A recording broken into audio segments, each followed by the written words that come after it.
साला, जैसे ही मैं वापस देश लौटता हूँ उसी दिन प्लेन अचानक ब्लास्ट हो जाता है, जिस पर मैं जल्दी से पैराशूट पहनने ही वाला होता हूँ कि एक कमजोर सी दिखने वाली औरत अचानक मेरी तरफ दौड़कर मेरा बैग झटके से खींच लेती है। ये क्या कर रही है तू? मैं गुस्से में उससे बहस करने ही वाला होता हूँ, जिस पर वो अचानक मेरे बिल्कुल पास आ जाती है और अपने सॉफ्ट लिप्स सीधे मेरे मुंह पर दबा देती है। सच में यार, 7 साल से गर्लफ्रेंड के साथ हूँ लेकिन उसके लिप्स का लिपस्टिक तक प्रॉपरली फील नहीं किया, और ये औरत तो जैसे मुझे पूरा निगल ही लेना चाहती है। फिर मुझे महसूस होता है कि उसका हाथ कहीं गलत जगह मूव कर रहा है, जिस पर मैं अंदर से और भड़क जाता हूँ। क्या खुद को सुंदर समझकर कुछ भी करेगी क्या? मैं गुस्से में उसे दूर धकेलने ही वाला होता हूँ, तभी कुछ लंबे चौड़े बॉडी वाले आदमी हमारे पास आते हैं, जिनकी नजरें चारों तरफ स्कैन कर रही होती हैं, जिस पर उनमें से एक कहता है, यहाँ नहीं है, वो इतनी आसानी से जंप करने की हिम्मत नहीं करेगा, ऊपर से वो बुरी तरह घायल भी है, जरूर भीड़ में छुपा होगा, चलो आगे ढूंढते हैं। फिर वो लोग थोड़ी देर सर्च करते हैं और गुस्से में वहां से चले जाते हैं, जिसे देखकर मेरे मन में अजीब सा डर बैठने लगता है। इसके बाद एक और ग्रुप वहां आ जाता है और मैं देखता हूं कि उनमें से एक आदमी अपना हाथ कपड़ों के अंदर डालता है, जिस पर मुझे शक होता है कि शायद उसके पास गन है। तभी एक खतरनाक नजर सीधे मेरी तरफ टिक जाती है, लेकिन वो आदमी बस एक नजर डालकर कहता है, बस एक कपल है जो बिछड़ने वाला है, कोई खतरा नहीं है। जिस पर मैं थोड़ा राहत की सांस लेता हूँ और उसी समय नोटिस करता हूँ कि उस औरत का चेहरा पैराशूट से आधा छुपा हुआ है, जिससे उसकी आइडेंटिटी भी छुप जाती है। वो आदमी फिर कहता है, अगर इस बार हम फेल हुए तो ऊपर वाले हमें नहीं छोड़ेंगे, हमें और तेजी से ढूंढना होगा और ब्लैक ड्रैगन गैंग से पहले उसे पकड़ना होगा। ये सब सुनकर मुझे हंसी भी आती है। क्या अजीब लोग हैं इस प्लेन में, हर कोई किसी को ढूंढ रहा है और ये औरत अभी भी मुझे यूज कर रही है। मैं फिर उसे हटाने के लिए हाथ बढ़ाता हूँ, लेकिन वो मेरा रिस्ट पकड़ लेती है और मेरा हाथ अपनी वेस्ट पर रख देती है। मैं चिढ़कर कहता हूँ, तुम हो कौन, थोड़ा दूर रहो मुझसे। तभी वो धीमे से कहती है, प्लेन क्रैश होने वाला है, सुनाई नहीं दे रहा क्या? इतने में वो लीडर आदमी अचानक रुक जाता है और मेरी तरफ देखने लगता है, जिस पर उसका साथी कहता है, बॉस जल्दी चलना होगा, हमारे पास ज्यादा टाइम नहीं है, आप क्या देख रहे हैं? वो भी उसकी नजर फॉलो करता है, जिस पर मुझे एहसास होता है कि वो मुझे नहीं बल्कि उस औरत को देख रहे थे जो अब वहां से हट चुकी है। ये देखकर उनका ध्यान पूरी तरह उसकी तरफ चला जाता है और वो बॉस तुरंत अपनी पिस्टल निकालकर गोली चला देता है, जिस पर वो औरत तुरंत एक ब्लैंकेट उसकी तरफ फेंकती है और मुझे पकड़कर नीचे जंप कर जाती है। सब कुछ इतनी तेजी से होता है कि हवा में ही हमारा पैराशूट खुल जाता है और हम दोनों आसमान में तैरते हुए प्लेन से दूर होते जाते हैं। तभी पीछे से गोलियों की आवाज गूंजती है और वो लोग चिल्लाते हैं, वही है, भाग रहा है, जल्दी फायर करो। हमारा पैराशूट दूर जाता देख वो बॉस गुस्से में चिल्लाता है, जल्दी पीछा करो, और फिर वो सब भी पैराशूट पहनकर नीचे कूद जाते हैं। मैं अंदर से घबरा जाता हूँ। मैंने कभी नहीं सोचा था कि मैं ऐसे किसी पागल सिचुएशन में फंस जाऊंगा। ये औरत आखिर है कौन और इतने गैंग्स इसे क्यों मारना चाहते हैं? मैं उससे पूछने ही वाला होता हूँ, तभी देखता हूँ कि उसकी आंखें बंद हो चुकी हैं और उसका हाथ जो मेरी वेस्ट पकड़ रहा था ढीला पड़ जाता है। उसका पूरा बॉडी अचानक लिम्प हो जाता है। मैं घबरा जाता हूँ। अरे सो मत। मैं डर के मारे उसे और कसकर पकड़ लेता हूँ। क्या ये शॉक से बेहोश हो गई है? तभी मुझे महसूस होता है कि पैराशूट फट चुका है और वो औरत भी पूरी तरह अनकॉन्शियस हो चुकी है। मैं मन ही मन भगवान से प्रार्थना करता हूँ, क्या सच में आज यहीं मरने वाला हूँ? नीचे सिर्फ एंडलेस समुद्र दिखाई देता है और मैं बस यही उम्मीद करता हूँ कि ये पैराशूट थोड़ी देर और टिक जाए। मैं मरना नहीं चाहता, ऐसे बेवकूफी भरे तरीके से एंड नहीं होना चाहता, लेकिन पैराशूट तेजी से नीचे गिरता जाता है। 20 साल की जिंदगी में मैंने खुद को इतना अनलकी कभी महसूस नहीं किया। आज तो हर मुसीबत मेरे ऊपर टूट रही है, सोचने का भी टाइम नहीं मिलता। तभी एक जोरदार आवाज के साथ हम दोनों सीधे समुद्र में गिर जाते हैं। पानी चारों तरफ उछलता है और मैं संभल नहीं पाता।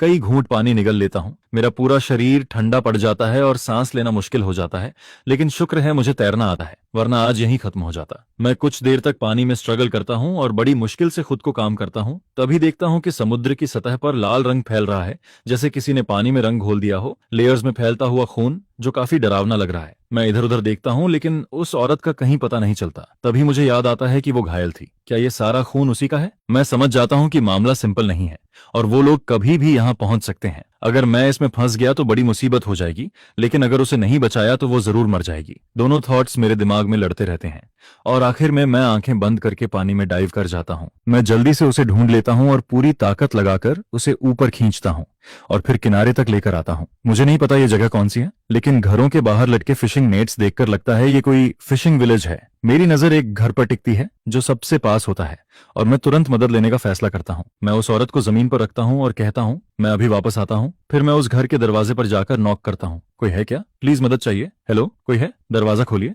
थोड़ी देर बाद दरवाजा चरमराकर खुलता है और एक बूढ़ी औरत सामने आती है जो आराम से चाय पी रही होती है। मैं जल्दी से कहता हूँ, नमस्ते, मेरा प्लेन क्रैश हो गया है और एक औरत बुरी तरह घायल है, क्या आप मदद कर सकती हैं? वो औरत शांति से चाय पीते हुए समुद्र किनारे पड़ी बॉडी को देखती है और अंदर आवाज लगाती है, अरे सुनते हो, जल्दी आओ, किसी को बचाना है। फिर एक बूढ़ा फिशरमैन बाहर आता है और बिना कुछ बोले उस औरत को उठाकर अंदर ले जाता है। वो मुझसे कहता है, तुम्हारी औरत की हालत बहुत खराब है। ये गन शॉट वन लगता है, जिस पर मैं तुरंत झूठ बोलता हूँ। हाँ, प्लेन में कुछ लुटेरे चढ़ गए थे, उन्होंने लूटपाट की और गोली भी चलाई। वो आदमी कहता है, आजकल का जमाना ही खराब है, तुम थोड़ा रुको, मेरे पास एक खास दवाई है, चाहे जख्म कितना भी बड़ा हो बस लगा दो, कल तक ठीक हो जाएगा। ये सुनकर मैं हैरान हो जाता हूँ। सच में ऐसी दवाई भी होती है? मैंने पहली बार सुना है। वो औरत हल्की सी हंसी के साथ कहती है, मेरे घर वाले कई पीढ़ियों से फिशिंग करते आ रहे हैं। पिछली बार एक बड़ी मछली ने इनके हाथ से मांस तक नोच लिया था, लेकिन दवाई लगाने के बाद अब बिल्कुल ठीक हो गया है। जिसे सुनकर मैं थोड़ा हैरान होता हूँ। सच में ये सुनकर मुझे थोड़ा अजीब सा फील होता है। तभी बूढ़ी औरत एक पानी का बर्तन लेकर आती है और कहती है,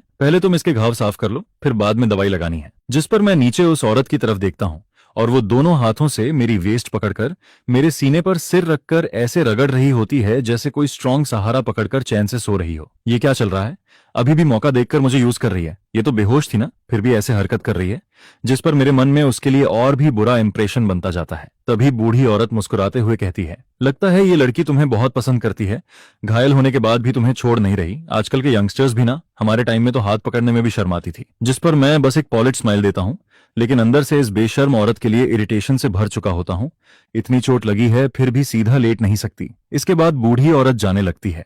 तभी मैं उस औरत का चेहरा ध्यान से देखता हूँ और अचानक थोड़ा रुक जाता हूँ, जिसे देखकर बूढ़ी औरत पूछती है, क्या हुआ? मैं मन में सोचता हूँ, ये औरत कहीं कोई बड़ी आइडेंटिटी तो नहीं? क्या इस छोटे से गांव में भी कोई इसे पहचान सकता है? फिर मैं पूछता हूँ, दादी क्या आप इसे जानती हैं? जिस पर वो थोड़ी देर सोचती है और बुदबुदाती है, थोड़ी जानी पहचानी लगती है, कहीं देखा है शायद। क्या ये कोई वांटेड क्रिमिनल तो नहीं जो टीवी पर आता रहता है, या कोई भागा हुआ कैदी? ये सुनकर मैं भी सोच में पड़ जाता हूँ। सच में इसके पीछे लोग पड़े थे, शायद ये कम से कम 2 गैंग से दुश्मनी रखती है। मैं तुरंत कहता हूँ, दादी ध्यान से याद कीजिए, ये मेरी जान का सवाल है, अगर ये डेंजरस हुई तो मैं तुरंत पुलिस को इन्फॉर्म कर दूंगा। जिस पर वो सिर हिलाती है, मुझे याद नहीं आ रहा, लेकिन तुम दोनों शहर के लगते हो, इतने अच्छे दिखते हो, जैसे कोई सेलिब्रिटी कपल हो। मैं हल्की हंसी के साथ कहता हूँ, ऐसा कुछ नहीं है, कौन सा सेलिब्रिटी हमारी हालत में होता है। फिर वो मुझे दवाई देकर कहती है, इसे इसके घाव पर लगा देना और खाना खाने के बाद मैं तुम्हें बुलवा लूंगी। मैं उन्हें थैंक्स बोलता हूँ और वो दोनों बाहर चले जाते हैं। जिसके बाद मैं उस औरत की तरफ देखता हूँ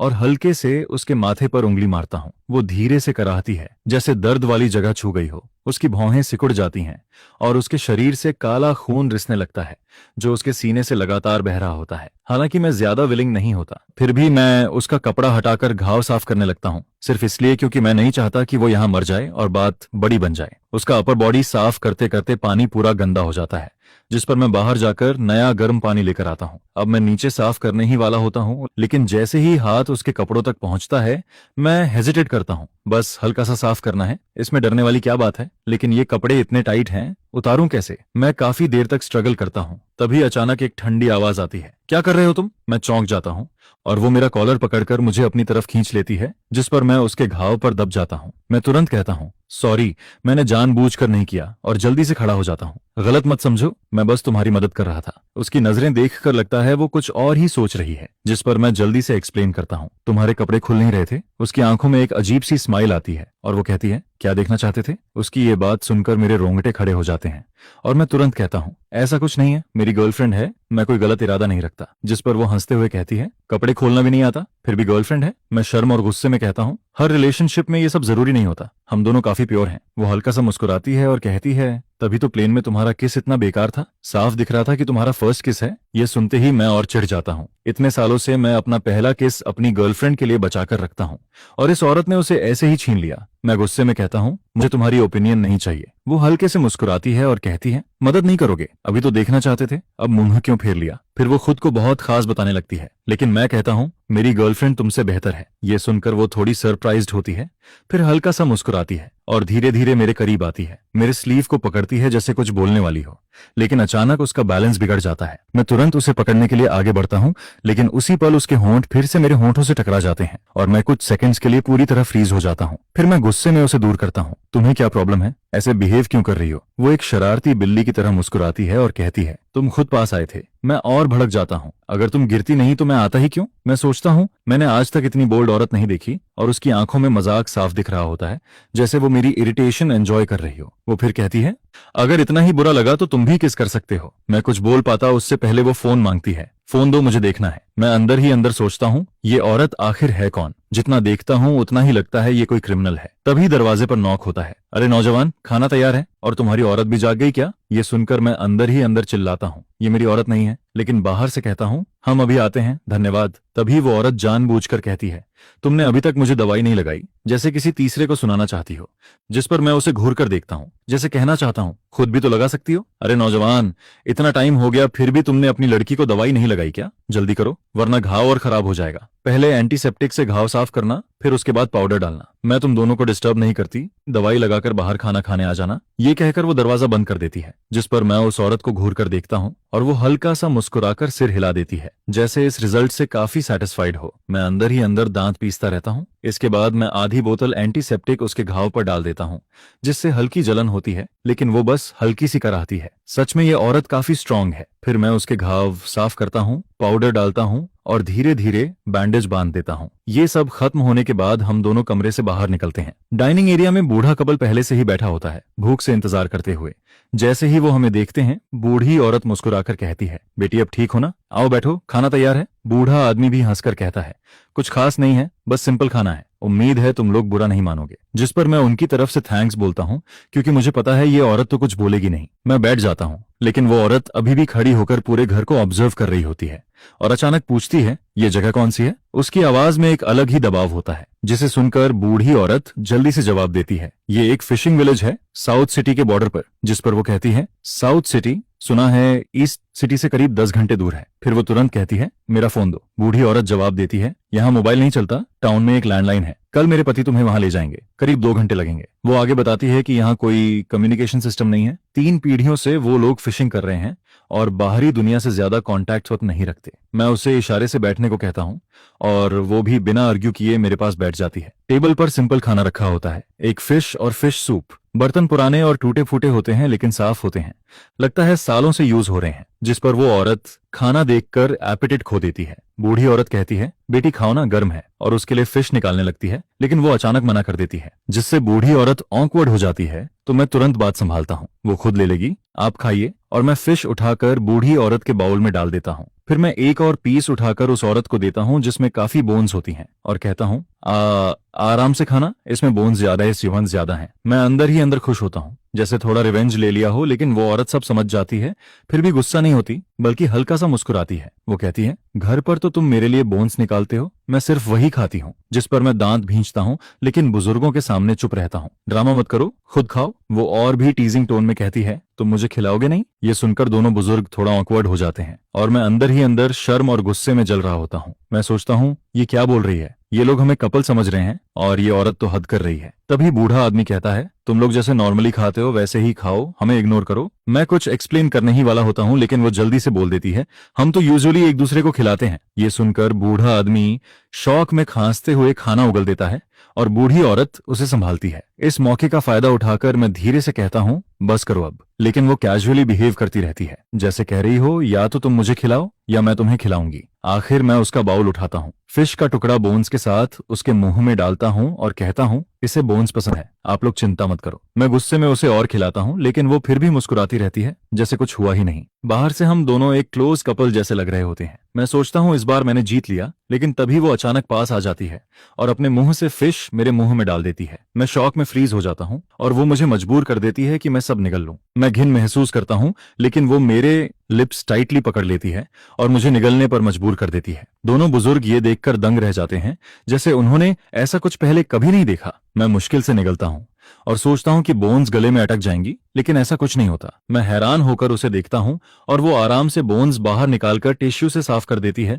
उसके एक्शंस काफी स्मूथ होते हैं। फिर वो कैजुअली पूछती है, खुद खाओगे या मैं खिलाऊं? मैं तुरंत बॉल पकड़ लेता हूँ, मैं खुद खाऊंगा और उसकी तरफ देखना भी अवॉइड करता हूँ। इसके बाद मैं जल्दी जल्दी खाना खाने लगता हूँ और वो मुझे और परेशान नहीं करती। वो आराम से मुझे एक बड़ा सा मछली का टुकड़ा उठाकर देता है, जैसे आसपास कोई है ही नहीं, जिस पर वो बड़े आराम से उसके सारे कांटे भी निकाल देता है। धीरे खाओ। वो बिल्कुल एक स्ट्रिक्ट पेरेंट जैसा बिहेव करता है, जिसे देखकर मैं बस यही सोचती हूँ कि काश मैं जल्दी जल्दी खा पाती, जितना जल्दी हो सके उतना खा लूं, ताकि इस छोटी सी डेविल से दूर रह सकूं। और फिर ये खाना एक अजीब सी ऑकवर्ड फीलिंग के साथ खत्म होता है। इसके बाद बूढ़ा आदमी एक पुराना बॉक्स खोलता है और उसमें से कुछ पुराने रफ कपड़े निकालता है जो कई सालों से संभाल कर रखे गए थे। लड़के, तुम लोगों ने अभी तक नहाया नहीं है ना? ये कपड़े मैंने और मेरे हस्बैंड ने शादी के वक्त पहने थे, पहले इस्तेमाल हो चुके हैं। अगर तुम्हें बुरा न लगे तो तुम दोनों पहन सकते हो। नहाने का पानी मैंने पहले से तैयार रखा है, बस उस कमरे में है। जिस पर मैं थोड़ा हेजिटेट करती हूँ और मना करने लगती हूँ। ऐसे कैसे ले सकते हैं? ये तो आपकी वेडिंग ड्रेस है, अब मैं इन्हें पहन भी नहीं सकती, बस याद के तौर पर रखे हैं। यहाँ इससे अच्छे कपड़े भी नहीं हैं। उम्मीद है तुम लोग मना नहीं करोगे। जिस पर वो औरत जबरदस्ती कपड़े मेरे हाथ में थमा देती है। मैं चाहकर भी मना नहीं कर पाती और आखिरकार ले लेती हूँ। फिर अचानक वो दूसरी औरत ठंडी आवाज में बोलती है, ये कपड़े तुम्हारे लिए सूट नहीं करते। जिसे सुनकर मैं खुद को रोक नहीं पाती और पलटकर जवाब देती हूँ, तुमसे क्या मतलब? अगर इतना ही है तो कोई कोई बेहतर कपड़ा निकाल कर दे दो। जिस पर वो बिना झिझक तुरंत मान जाती है, जिसे देखकर मैं और आगे बढ़कर बोल देती हूँ, आज रात का खाना, दवाई और बाकी खर्चा सब तुम्हें 10 गुना वापस देना होगा। 10 गुना। जिस पर वो औरत बस शांति से जवाब देती है, ठीक है। ये सुनकर मैं अंदर से चौंक जाती हूँ, क्योंकि कोई भी नॉर्मल इंसान इतनी सी चीज के लिए 10 गुना पैसे नहीं देता। ये उतना वर्थ भी नहीं है। लेकिन ये औरत बिना सोचे मान जाती है, जिससे मुझे लगता है कहीं ये सच में पागल तो नहीं है। इसके बाद वो मेरी आंखों में सीधे देखती है और कहती है, अब मुझे फोन दे सकती हो ना? जैसे उसे सब कुछ पता हो। मैं तुरंत अपना बैग पकड़ लेती हूँ और शक भरी नजर से उसे देखती हूँ। तुम्हें कैसे पता कि मेरे पास फोन है? जिस पर वो आराम से बोलती है, प्लेन से कूदने से पहले तुमने उसे गिरने से बचाने के लिए बैग में डाला था और जिप भी बंद की थी। मुझसे कुछ छुप नहीं सकता। ये सुनकर मैं मजबूरी में फोन निकालकर उसे दे देती हूँ। वो तुरंत एक नंबर डायल करती है और कहती है, इस कॉल की एग्जैक्ट लोकेशन ट्रैक करो और कल मुझे लेने आना। उस वक्त उसके अंदर एक लीडर वाली वाइब साफ महसूस होती है, जिसे देखकर मेरी क्यूरियोसिटी और बढ़ जाती है। फिर वो जल्दी से कॉल खत्म करती है और मेरे फोन में अपना कॉन्टैक्ट सेव कर देती है। ये मेरा कॉन्टैक्ट है, तुमने मेरी जान बचाई है। जब भी तुम्हें मेरी जरूरत हो मुझसे कॉन्टैक्ट करना।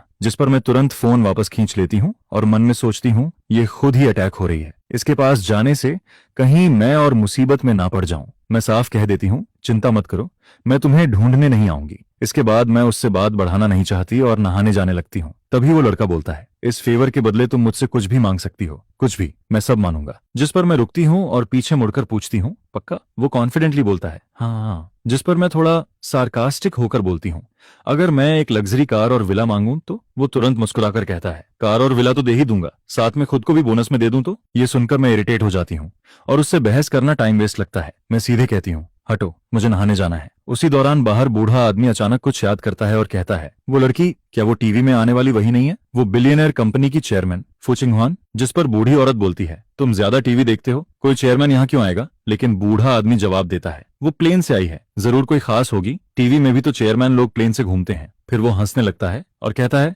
आजकल प्लेन में बहुत लोग ट्रैवल करते हैं, हम ही हैं जो बाहर नहीं निकले इतने सालों से। उनकी बातें खिड़की के बाहर तक सुनाई देती हैं। उधर नहाते वक्त मैं उस नाम को याद करती हूँ, फू चिंगहुआ। ये नाम कहीं सुना हुआ लगता है। मैं शैम्पू लेने के लिए हाथ बढ़ाती हूँ, तभी मेरी उंगलियां किसी हिलती हुई चीज को छूती हैं, जिस पर मेरा दिल जोर से धड़कने लगता है और मैं ऊपर देखती हूँ। अचानक मैं जोर से चीख पड़ती हूँ, जिसे सुनकर फू चिंगहुआन तुरंत अंदर आता है और बिना रुके बाथरूम का दरवाजा खोलकर अंदर घुस जाता है। मैं कोने में खड़ी हूँ, कपड़े अस्त व्यस्त हैं और हालत काफी खराब लग रही है। वो तुरंत आगे बढ़कर मेरे कंधे पर कपड़ा डालता है और काम आवाज में पूछता है, क्या हुआ? उसकी आंखें बिल्कुल स्टेडी हैं, जैसे कुछ हुआ ही ना हो, लेकिन मेरा शरीर पूरी तरह टेंस हो जाता है।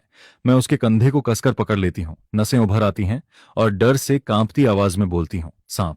वो थोड़ा रुकता है, फिर हल्का सा मुस्कुराता है, तुम सांप से डरती हो? जल्दी यहाँ से निकलो। मैं ऑलमोस्ट आदेश देने वाले टोन में बोलती हूँ, इसे हटाओ, क्योंकि अभी अभी मैंने उसे छुआ था, जिससे मेरा पूरा शरीर सुन्न पड़ जाता है। बचपन से सांप मेरा सबसे बड़ा डर रहा है। तभी अचानक वो सांप दीवार से उड़कर खिड़की पर जा बैठता है, जिस पर मैं और डर जाती हूँ। चेहरा पूरी तरह सफेद पड़ जाता है और इंस्टिंक्टिवली पीछे हटने लगती हूँ। घबराहट में मैं उसका कंधा और जोर से पकड़ लेती हूँ, जिस पर वो हल्की सी दर्द भरी आवाज निकालता है। उसकी चेस्ट का घाव फिर से दब जाता है। वो धीरे से कहता है, हिलो मत, जितना डरोगी ये उतना पास आएगा। ये सुनकर मैं फ्रीज हो जाती हूँ, माथे पर पसीना आ जाता है और नर्वस होकर पूछती हूँ, ये जाएगा ना? वो कमरे को देखता है, थोड़ा परेशान होता है।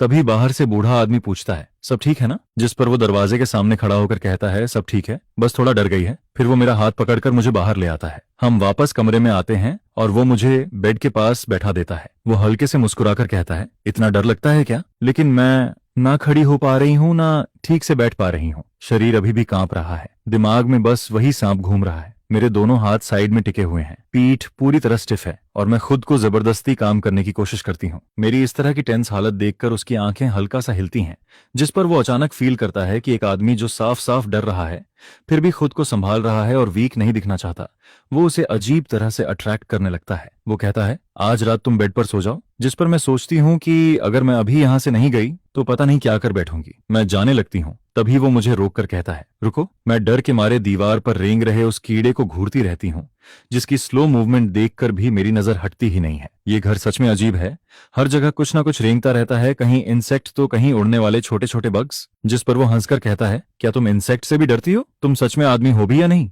मैं सिर हिलाकर कहती हूँ, बचपन में मुझे किसी चीज से डर नहीं लगता था, लेकिन एक बार फ्लाइंग कॉकरोचेस ने मुझ पर अटैक किया था, उसके बाद से मैं हर तरह के इंसेक्ट से डरने लग गई हूँ। फिर वो कहता है, पहले कपड़े पहन लो। जिस पर मैं नीचे देखती हूँ और रियलाइज करती हूँ कि मेरे शरीर पर सिर्फ एक टॉवेल है।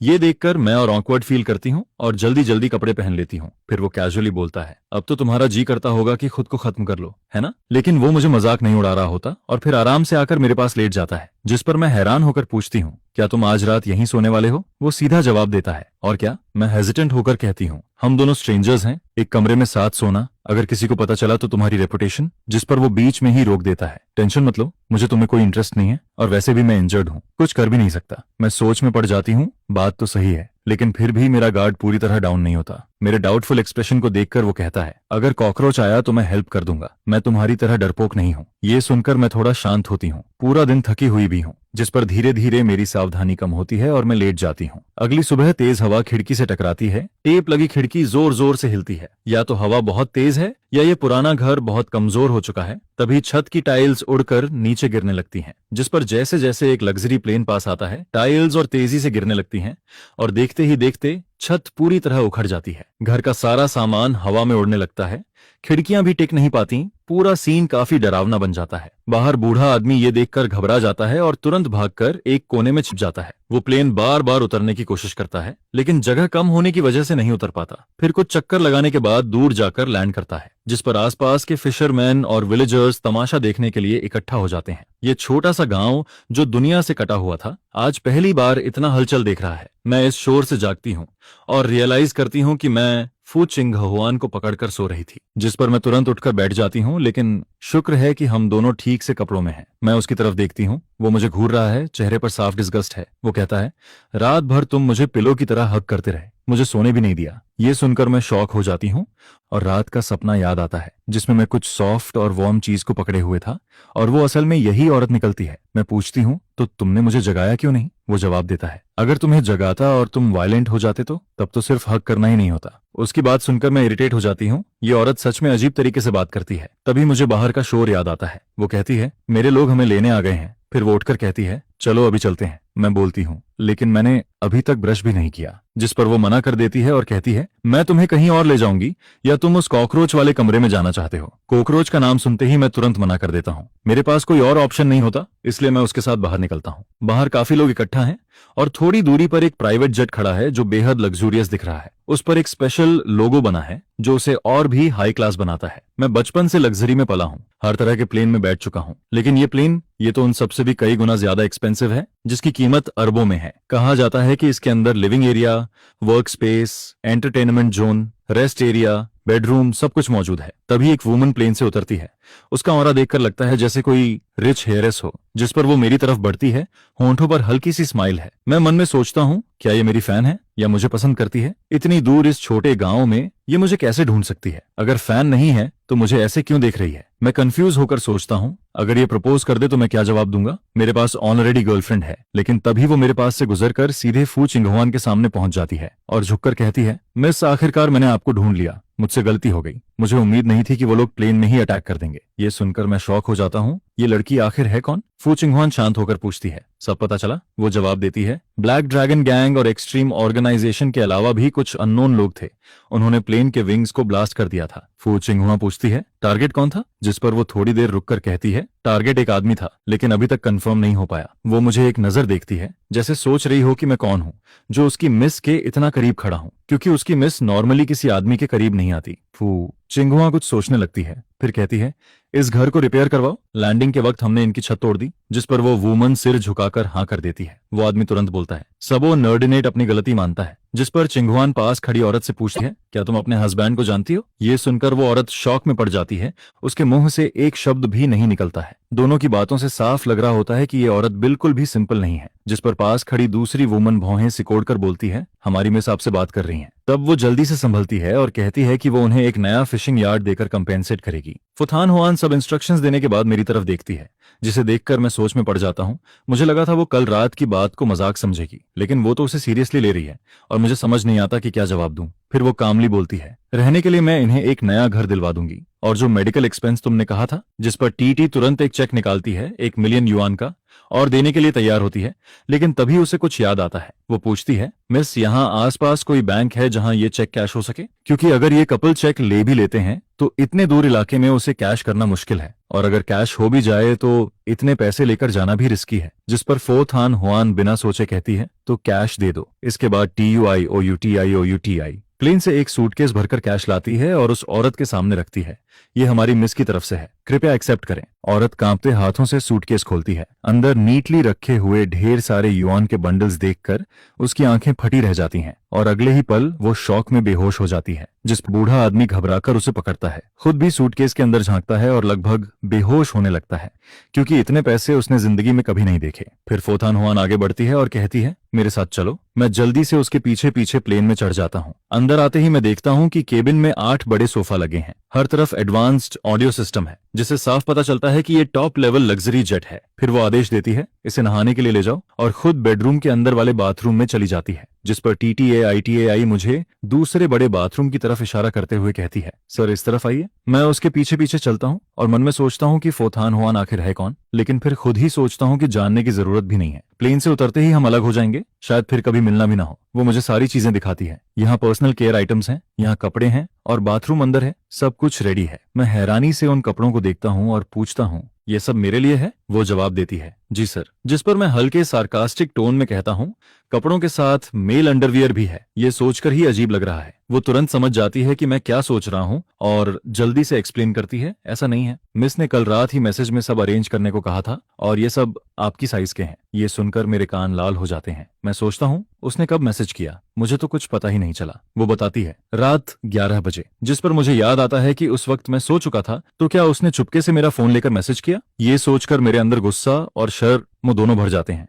कहीं उसने और कुछ तो नहीं देख लिया मेरे फोन में। फिर TUI OUTILIE बोलती है, अगर आपको कुछ चाहिए हो तो वॉल पर लगे कॉल सिस्टम को प्रेस कर सकते हैं। इतना कहकर वो बाहर चली जाती है। मैं नहाते हुए मन ही मन उसे गालियां देता रहता हूँ। उसने हिम्मत कैसे की मेरा फोन इस्तेमाल करने की। नहाने के बाद मैं बाहर आता हूँ तो देखता हूँ कि फोथान हुआन ऑलरेडी डाइनिंग टेबल पर बैठकर खाना खा रही है और उसके शरीर से एक फ्रेश खुशबू आ रही है।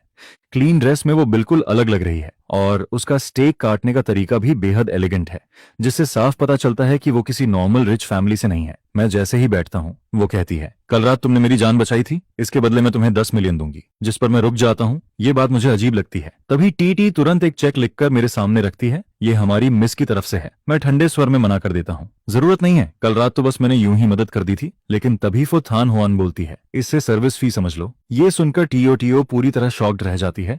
क्या ये आदमी कल रात मिस के साथ था? उसके लिए ये बहुत बड़ा शौक होता है, क्योंकि उसकी मिस कभी किसी आदमी के पास नहीं आती। उसके सारे असिस्टेंट्स भी फीमेल हैं, यहाँ तक कि फैमिली भी उसे रिलेशनशिप के लिए मजबूर नहीं कर पाई। फिर भी ये आदमी समहाउ उसे अपने पास रहने पर मजबूर कर देता है। तभी मैं चेक उठाकर उसकी तरफ फेंक देता हूँ और कहता हूँ, ये फी तो मुझे तुम्हें देनी चाहिए। और फिर मैं अपनी पॉकेट से एक युआन का कॉइन निकालकर उसकी तरफ फेंक देता हूँ। कल रात तुमने अच्छा परफॉर्म किया, ये बोनस है। जिस पर TUIOU तुरंत रिएक्ट करती है। वो जल्दी से चेक और कॉइन दोनों पकड़ लेती है ताकि वो मिस के चेहरे पर ना लगे। फोथान हुआन मुझे एक अजीब सी नजर से देखती है। मैं हल्का सा गला साफ करके कहता हूँ, कल रात जो हुआ उसके बारे में किसी से मत कहना। वैसे भी हमारे बीच कुछ हुआ नहीं है और मेरी ऑलरेडी गर्लफ्रेंड है, इसलिए मिस थोड़ा मेरी सिचुएशन समझिए। ये सुनकर TUIOUTI पूरी तरह हैरान रह जाती है। उसकी मिस इतनी पावरफुल और रिच है, फिर भी ये आदमी उसे इग्नोर कर रहा है। वो मन ही मन सोचती है कि उसकी मिस लगातार कई सालों से रिचेस्ट लिस्ट में टॉप पर है। टैलेंट और ब्यूटी दोनों में परफेक्ट है। फिर भी ये आदमी उसे वैल्यू नहीं दे रहा। वो अंदर ही अंदर सोचती है, सर आपकी नजर सच में खराब है। चाहे आपको मिस की आइडेंटिटी ना पता हो, लेकिन इस प्लेन की लग्जरी देखकर ही समझ जाना चाहिए कि वो आपकी गर्लफ्रेंड से कहीं ज्यादा बेहतर है। फिर भी आप उसे इम्प्रेस करने के बजाय उसे इंसल्ट कर रहे हैं। फोथान हुआन की आवाज अचानक बदल जाती है, जिससे उसका मूड समझ पाना मुश्किल हो जाता है। लेकिन टीयू टीयू समझ जाती है कि उसकी मिस अब सीरियसली इंटरेस्टेड हो चुकी है, जिस पर वो मन ही मन सोचती है, अब ये सिचुएशन और भी इंटरेस्टिंग होने वाली है। लेकिन मिस, तुम भी टॉम से जेलस मत हो, जिस पर नॉर्मली तुम्हें जो भी चाहिए होता है वो तो हैंड टर्न करने जितना इजी मिल जाता है। फिर चाहे सामने वाले की गर्लफ्रेंड हो या फिर वो शादीशुदा ही क्यों ना हो, तुम फिर भी उसे छीन कर अपने पास ला सकती हो। यह सुनकर मैं ठंडी हंसी हंसता हूँ, जिस पर कहता हूँ, फोतीथुर, आप मुझे कुछ ज्यादा ही हाई समझ रही हैं। बस फर्क इतना है कि मैं आपकी तरह कैजुअल नहीं हूँ। कैजुअल? यह सुनकर वो आदमी अपनी मिस को कैजुअल बोलता है क्या, जिस पर श्याओ श्याओ इतना गुस्सा होती है कि उसकी सांस तक अटकने लगती है। लेकिन फोतिन हुआ जरा भी गुस्सा नहीं होती है, बल्कि उल्टा हल्की मुस्कान के साथ बोलती है, सच में? जिसके बाद वो कहती है, पहले खाना खा लो, फिर मुझसे आर्ग्यू करने की ताकत भी आ जाएगी। मैं सामने रखे इस लग्जरी खाने में बिल्कुल इंटरेस्टेड नहीं होता हूँ, लेकिन फिर सोचता हूँ कि कल मैंने उसकी जान बचाई थी और उसने मुझे बार बार इरिटेट भी किया था, जिस पर उसका एक ब्रेकफास्ट खाना कोई बड़ी बात नहीं है। यह सोचकर मैं बिना फॉर्मल हुए खाना शुरू कर देता हूँ, जिस पर फो तिन्ह हुआन मुस्कुराते हुए मुझे देखती है और कैजुअली एक स्टेक काट कर मेरी प्लेट में रख देती है। ट्राई करो, टेस्ट ठीक है। लेकिन मैं फोर्क से उस स्टेक को साइड में हटा देता हूँ। मुझे किसी का लेफ्ट ओवर नहीं खाना है, मैं खुद कट कर सकता हूँ। यह देखकर श्याओ श्याओ पूरी तरह शॉक्ड हो जाती है, जिस पर वो सोचती है कि यह आदमी कितना अलग है, जो चाहे करता है, किसी की परवाह नहीं करता है, और तो और अपनी मिस को भी इग्नोर कर रहा है। बचपन से हो तियथुर के साथ रहने के बाद यह पहली बार है जब कोई उन्हें हवा की तरह ट्रीट कर रहा है, वरना पहले जितने भी आदमी उनके सामने आते थे सब बहुत पॉलिटली बिहेव करते थे, लेकिन यह आदमी सच में अलग नजर आता है।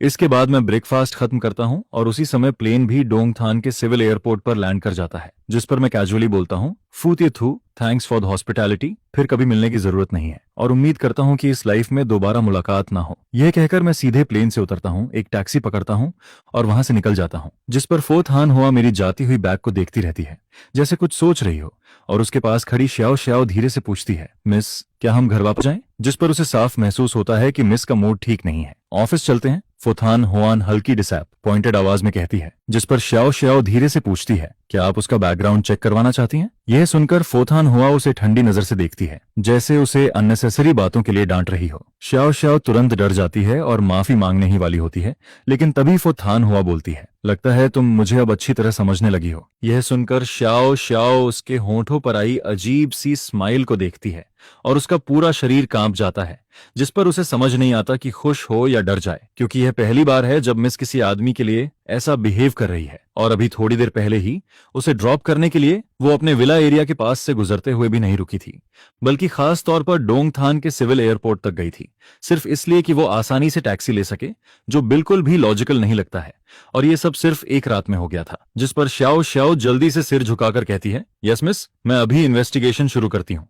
जिस पर फोथान हुआन खिड़की के बाहर इंटरेस्ट से देखती रहती है। आगे मैं टैक्सी में बैठकर एक एड्रेस बताता हूँ, थान नाहम ग्रुप, थैंक यू ड्राइवर। यह सुनकर ड्राइवर थोड़ा सरप्राइज्ड होता है और पूछता है, आप लामजियांग नाम रोड वाले थान नाहम ग्रुप की बात कर रहे हैं? जिस पर मैं पूछता हूँ, कोई प्रॉब्लम है क्या? ड्राइवर कुछ बोलने ही वाला होता है, लेकिन फिर रुक जाता है और सोचता है कि शायद यह आदमी काफी समय बाद यहाँ आया है, इसलिए उसे पता नहीं कि कंपनी का नाम बदल चुका है। इसके बाद ड्राइवर कुछ नहीं बोलता और सीधे गाड़ी टारगेट की तरफ ले जाता है। मैं खिड़की के बाहर की हवा को फील करता हूँ, जिस पर सोचता हूँ कि डोंगथान, आखिर मैं वापस आ ही गया हूँ, और हवा में एक फेमिलियर सा एहसास होता है, जिससे मेरा मूड अच्छा हो जाता है। फिर मुझे याद आता है कि मैंने अभी तक अपने पेरेंट्स को मैसेज नहीं किया है, लेकिन फिर सोचता हूँ कि रहने देता हूँ, सीधा सामने जाकर सरप्राइज दूंगा। आज लूक नियन नियन का बर्थडे है और मैंने उसके लिए एक गिफ्ट भी तैयार किया था, लेकिन प्लेन से उतरने के बाद वो कहीं दिखता नहीं है, जिस पर मैं थोड़ा इरिटेट हो जाता हूँ और उस औरत को याद करता हूँ जिसने मेरा फर्स्ट किस छीन लिया था। अगर वो नहीं होती तो मैं इन सब ट्रबल्स में नहीं फंसता। इसके बाद मैं फोन निकालकर एक बेकरी को कॉल करता हूँ, क्या अभी रेडी केक मिल सकता है? जिस पर सामने से आवाज आती है, यंग मास्टर निगेम, क्या आप हैं? यह सुनकर मैं ऑलमोस्ट फोन गिरा देता हूँ, क्योंकि इतने सालों से मेरे घर की सारी स्वीट्स इसी शॉप से जाती रही हैं, इसलिए उन्हें मेरे नंबर तक याद हैं। लेकिन वो शॉक्ड इसलिए हैं क्योंकि 3 साल बाद मेरा कॉल आया है। मैं कहता हूँ, हाँ, मैं वापस आ गया हूँ, मुझे सबसे बड़ा केक चाहिए, क्या आज मिल सकता है? जिस पर वो पूछते हैं कि आप लूक थिएथोर के लिए ऑर्डर कर रहे हैं, क्योंकि हर साल इसी टाइम पर निगेम फैमिली यहाँ से लूक नियन नियन के लिए केक ऑर्डर करती है और वहां का हर एम्प्लॉय ये जानता है। फिर रिसेप्शनिस्ट थोड़ा हेजिटेट होकर कहती है, सेकंड यंग मास्टर ने ऑलरेडी केक भेज दिया है। ये सुनकर मैं थोड़ा सरप्राइज्ड होता हूँ और सोचता हूँ कि नीगम निगीबाज इतना कंसिडरेट निकलेगा, जो हमेशा मेरी फिक्र करता है और छोटी छोटी चीजें भी खुद हैंडल करता है। यह सोचकर मैं मुस्कुराता हूँ और कहता हूँ, तो फिर रहने दो, थैंक्स। आगे टैक्सी विंडो से बाहर देखते हुए मैं सीनरी नोटिस करता हूँ और जैसे जैसे अपने ग्रुप के पास पहुंचता हूँ, एनवायरनमेंट और भी बेहतर दिखने लगता है, क्योंकि मेरा ग्रुप इस सिटी की टॉप कंपनीज में से एक है। तभी टैक्सी धीरे धीरे रुकती है और ड्राइवर कहता है कि हम पहुंच गए हैं। मैं पैसे देकर नीचे उतरता हूं,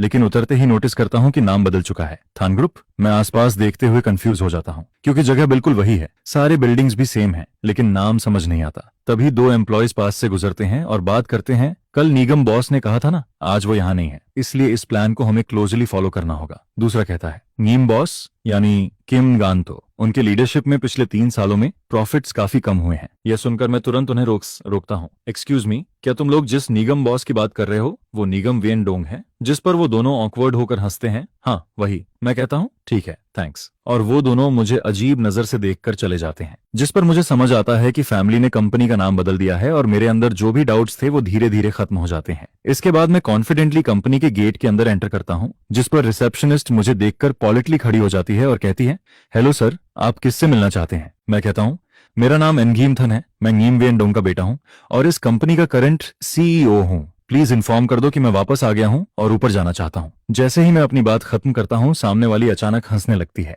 अब उसके चेहरे से रिस्पेक्ट पूरी तरह गायब हो जाता है और उसकी जगह सीधा कंटेम्प्ट दिखने लगता है, जिस पर वो कहती है, सर क्या आप गलत जगह आ गए हैं? हमारे निगेम ग्रुप का सीईओ सिर्फ एक ही है, वो है निगेम वियन डोंग, और आप कह रहे हैं कि आप उनके बेटे हैं। उनके बेटे भी सिर्फ एक ही हैं, वो हैं नीम न्यटबक, जो अभी चेयरमैन है। झूठ बोलने से पहले थोड़ा रिसर्च कर लिया करो। यह सुनकर मैं पूरी तरह कंफ्यूज्ड रह जाता हूं, जिस पर सोचता हूं कि निगेम नहात बाद चेयरमैन भी बन गया है क्या?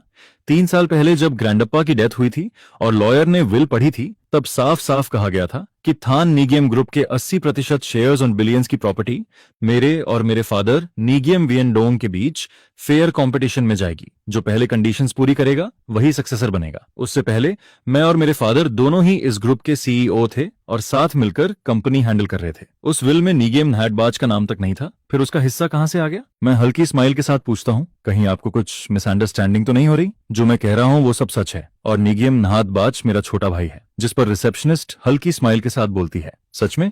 मैं यहाँ 3 साल से काम कर रही हूँ और मैंने कभी नहीं सुना कि चेयरमैन निगेम का कोई बड़ा भाई भी है। मैं फिर भी कामली कहता हूँ, लेकिन मैं अभी भी कह रहा हूँ कि नीम विन डोंग मेरे पिता हैं। अगर मैं फ्रॉड होता तो उनका नाम कैसे जानता? जिस पर उसका एक्सप्रेशन बदलता है और वो अब फॉर्मल टोन छोड़ देती है। हमारे नीम बॉस का नाम बहुत लोग जानते हैं, लेकिन तुमने कहीं से जानकारी लेकर यह प्लान बनाया है क्योंकि तुम्हें पता था कि आज वो यहाँ नहीं है, इसीलिए तुम उनके बेटे बनकर अंदर घुसना चाहते हो। लेकिन मैं तुम्हें सलाह देती हूँ, फ्रॉड करना अच्छा प्रोफेशन नहीं है। उसका ये एटीट्यूड देखकर मुझे हंसी भी आती है और इरिटेशन भी, जिस पर मैं कहता हूँ, आप सच में गलत समझ रही हैं, मैं सच में उनका रियल सन हूँ। जिस पर वो तुरंत सार्कास्टिक होकर बोलती है, और मैं जैक माँ की बेटी हूँ। तुम दिखने में तो ठीक लगते हो, कोई और काम नहीं मिला जो ये सब करने लगे? मुझे तो लग रहा है तुम सीईओ ऑफिस में घुसकर चोरी करना चाहते हो, और ये फेक ब्रांडेड क्लॉथ्स भी काफी कन्विंसिंग है। यह सुनकर मैं फिर कहता हूँ, मैं सच में झूठ नहीं बोल रहा, मैं और मेरे फादर दोनों इस ग्रुप के सीईओ हैं। जिस पर वो हंसते हुए बोलती है, कल भी एक आदमी आया था जो खुद को हमारे चेयरमैन लूक का बॉयफ्रेंड बता रहा था, और आज तुम खुद को उनका बेटा बता रहे हो। ये तो और भी मजेदार है। यह सुनकर मैं थोड़ा रुकता हूँ और पूछता हूँ, तुम लूक निम की बात कर रही हो? मैं सच में उसका बॉयफ्रेंड हूँ। यह सुनकर रिसेप्शनिस्ट आंखें घुमाती हैं जैसे बेहोश होने वाली हो, और मैं वांग सिकोन की गर्लफ्रेंड हूँ। तुम सच में बहुत स्टबर्न हो, अगर अभी नहीं गए तो मैं सिक्योरिटी बुला लूंगी। मुझे समझ आ जाता है कि इससे बहस करना बेकार है, जिस पर मैं कामली कहता हूँ, ठीक है, आप फोन कनेक्ट कर दीजिए, मैं खुद निगेम बॉस से बात कर लूंगा, इससे सब क्लियर हो जाएगा। लेकिन वो गुस्से में बोलती है, अगर तुम ऐसे ही जिद करते रहे तो मैं सच में पुलिस बुला लूंगी। जल्दी निकलो यहाँ से, आज शुभ दिन है, बदकिस्मती मत फैलाओ। मैं पूछता हूँ, क्या खास दिन है आज? जिस पर वो कहती है, तुम्हें पता नहीं, आज हमारी फ्यूचर मैडम यानी चेयरमैन लूक का बर्थडे है और सारे हाई लेवल लीडर्स अभी रूफटॉप गार्डन में उन्हें विश करने गए हैं। तुम यहाँ टाइम वेस्ट करने से अच्छा है वहां जाओ और असली यंग मास्टर को देखो। यह सुनकर मुझे समझ आता है कि इससे बात करना टाइम वेस्ट है, जिस पर मैं तुरंत एक टैक्सी लेता हूँ। माँ पनुम।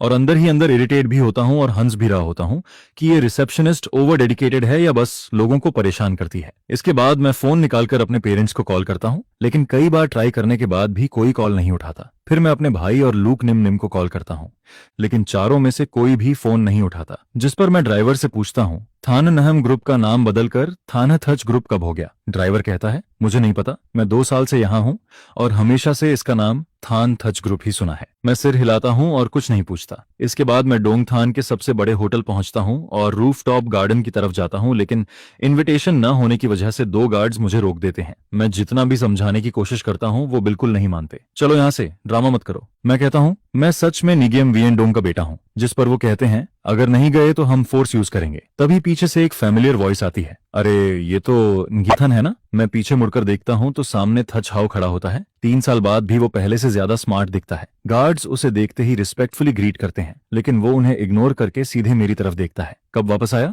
मेरी फ्लर्ट सिस्टर ने तो कुछ बताया ही नहीं। 2 दिन पहले वो ग्रैंडपा से बात करते हुए तुम्हारा एग्जाम्पल दे रही थी। मैं ऑकवर्ड होकर कहता हूँ, हाँ भाई प्लीज मजाक मत करो, बचपन से आप मुझे टीज करते आए हो। वो हंसते हुए कहता है, ये मजाक नहीं है, मेरी सिस्टर 3 साल से तुम्हारे पीछे है, तुमने उसका रिकॉर्ड तोड़ दिया है, तुम सबसे मुश्किल टारगेट हो। इसके बाद वो मेरे शोल्डर पर हाथ रखता है, जिस पर मैं कहता हूँ, हाँ भाई आप सही समय पर आए हो, ये लोग मेरी आइडेंटिटी पर बिलीव नहीं कर रहे, प्लीज कंफर्म कर दो। वो अपनी ठुड्डी छूते हुए कहता है, मुझे क्या मिलेगा? मैं तुरंत कहता हूँ, मैं आप पर एक फेवर ओवे करता हूँ, आगे कभी भी जरूरत हो मैं पूरा करूंगा। यह सुनकर वो गार्ड से कहता है, अब समझ गए ना, हट जाओ। गार्ड्स तुरंत रास्ता छोड़ देते हैं और मैं अंदर जाने लगता हूँ, लेकिन तभी थैक हाउ पीछे से बोलता है, लेकिन आज तुम गलत टाइम पर आए हो। मैं रुककर पूछता हूँ, क्या मतलब? वो हल्की स्माइल के साथ कहता है, आज एक इंटरेस्टिंग शो होने वाला है और मैं तो गॉसिप मिस नहीं करता, लेकिन अगर शो छोटा होता तो मैं आता ही नहीं। मैं उसकी बात समझ नहीं पाता। तभी अचानक हॉल की लाइट्स बंद हो जाती हैं और सिर्फ स्टेज पर स्पॉटलाइट पड़ती है, जिस पर निगियम वियनडोंग स्टेज पर खड़ा हंस रहा होता है और कहता है, आज मैं अपने बेटे की शादी की खुशखबरी अनाउंस करना चाहता हूँ। यह सुनकर पूरा हॉल शांत हो जाता है। सभी लोग सांस रोककर खड़े रहते हैं, जैसे 2 बड़े ग्रुप्स का मर्जर होने वाला हो, और हर कोई हैरान होता है, ये कब हुआ? हल्का सा म्यूजिक बजता है, जिस पर मुझे थोड़ा कंफ्यूजन होता है और साथ ही क्यूरियोसिटी भी होती है कि डैड मेरी और लूक निम निम की शादी अनाउंस क्यों करना चाहते हैं बिना मुझसे डिस्कस किए। आइए हम गिम फैमिली की future daughter in law look नियम नियम को स्टेज पर इनवाइट करते हैं। यह कहते ही नियम वियनडोंग खुद सबसे पहले क्लैप करता है, जिस पर मैं भी नीचे खड़े होकर क्लैप करता हूँ। 3 साल बाद लुक निम निम पहले से काफी स्लिम लगती है। उसके चेहरे पर वही जेंटल स्माइल होती है जो उसे और भी क्लोज फील करवाती है, और मैं दूर से ही उसे देखकर खुश होने लगता हूँ। इसके बाद गिम वियनडोंग फिर बोलता है, अब मेरे बेटे को स्टेज पर बुलाते हैं गिम न्यटबक।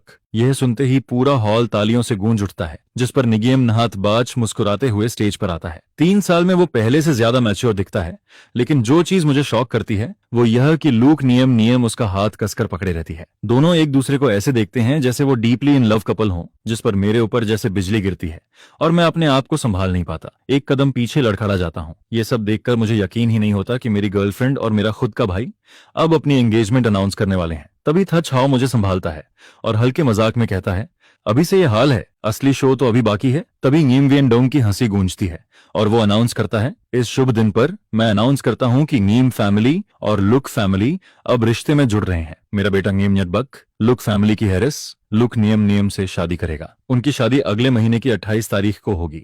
आज सिर्फ थाना निगरीम ग्रुप और लूक ग्रुप के 3 साल के मर्जर का सेलिब्रेशन नहीं है, बल्कि निगरीम निगरीम का बर्थडे भी है और साथ ही उनकी एंगेजमेंट पार्टी भी है। एंगेजमेंट पार्टी, ये 3 शब्द मेरे लिए जोरदार झटका बन जाते हैं, जिस पर मेरा दिमाग सुन्न होने लगता है और दिल में एक अजीब सा दर्द उठता है। 8 साल से जिसे मैं प्यार करता था वो अब मेरे ही भाई से एंगेजमेंट करने जा रही है, जिस पर मुझे समझ नहीं आता कि यह सब कैसे पॉसिबल है। लेकिन तभी गिम वियनडोंग आगे बोलता है, इस खुशी के मौके पर मुझे एक दुखद खबर भी देनी है। मेरा बड़ा बेटा नीमथन कल जिस फ्लाइट में था वो दुर्घटनाग्रस्त हो गई है और आज से मेरा सिर्फ एक ही बेटा है, निगियम नहातबाच। क्योंकि नीमथन अब नहीं रहा, इसलिए उसका इनहेरिटेंस राइट भी खत्म हो गया है और अब कंपनी की जिम्मेदारी नटबक और नियम नियम संभालेंगे। यह सुनते ही पूरा हॉल शॉक में चला जाता है और सब लोग चुपचाप मेरे लिए सिंपैथी फील करते हैं, लेकिन साथ ही चोरी छुपे नीगियम नीदबाच और लूक नीम नीम को देखते हैं, जैसे फ्यूचर रूलर्स को जज कर रहे हों। मैं ये सब सुनकर अंदर से टूट जाता हूँ, जिस पर सोचता हूँ कि डैड ने मेरी मौत इतनी जल्दी एक्सेप्ट कर ली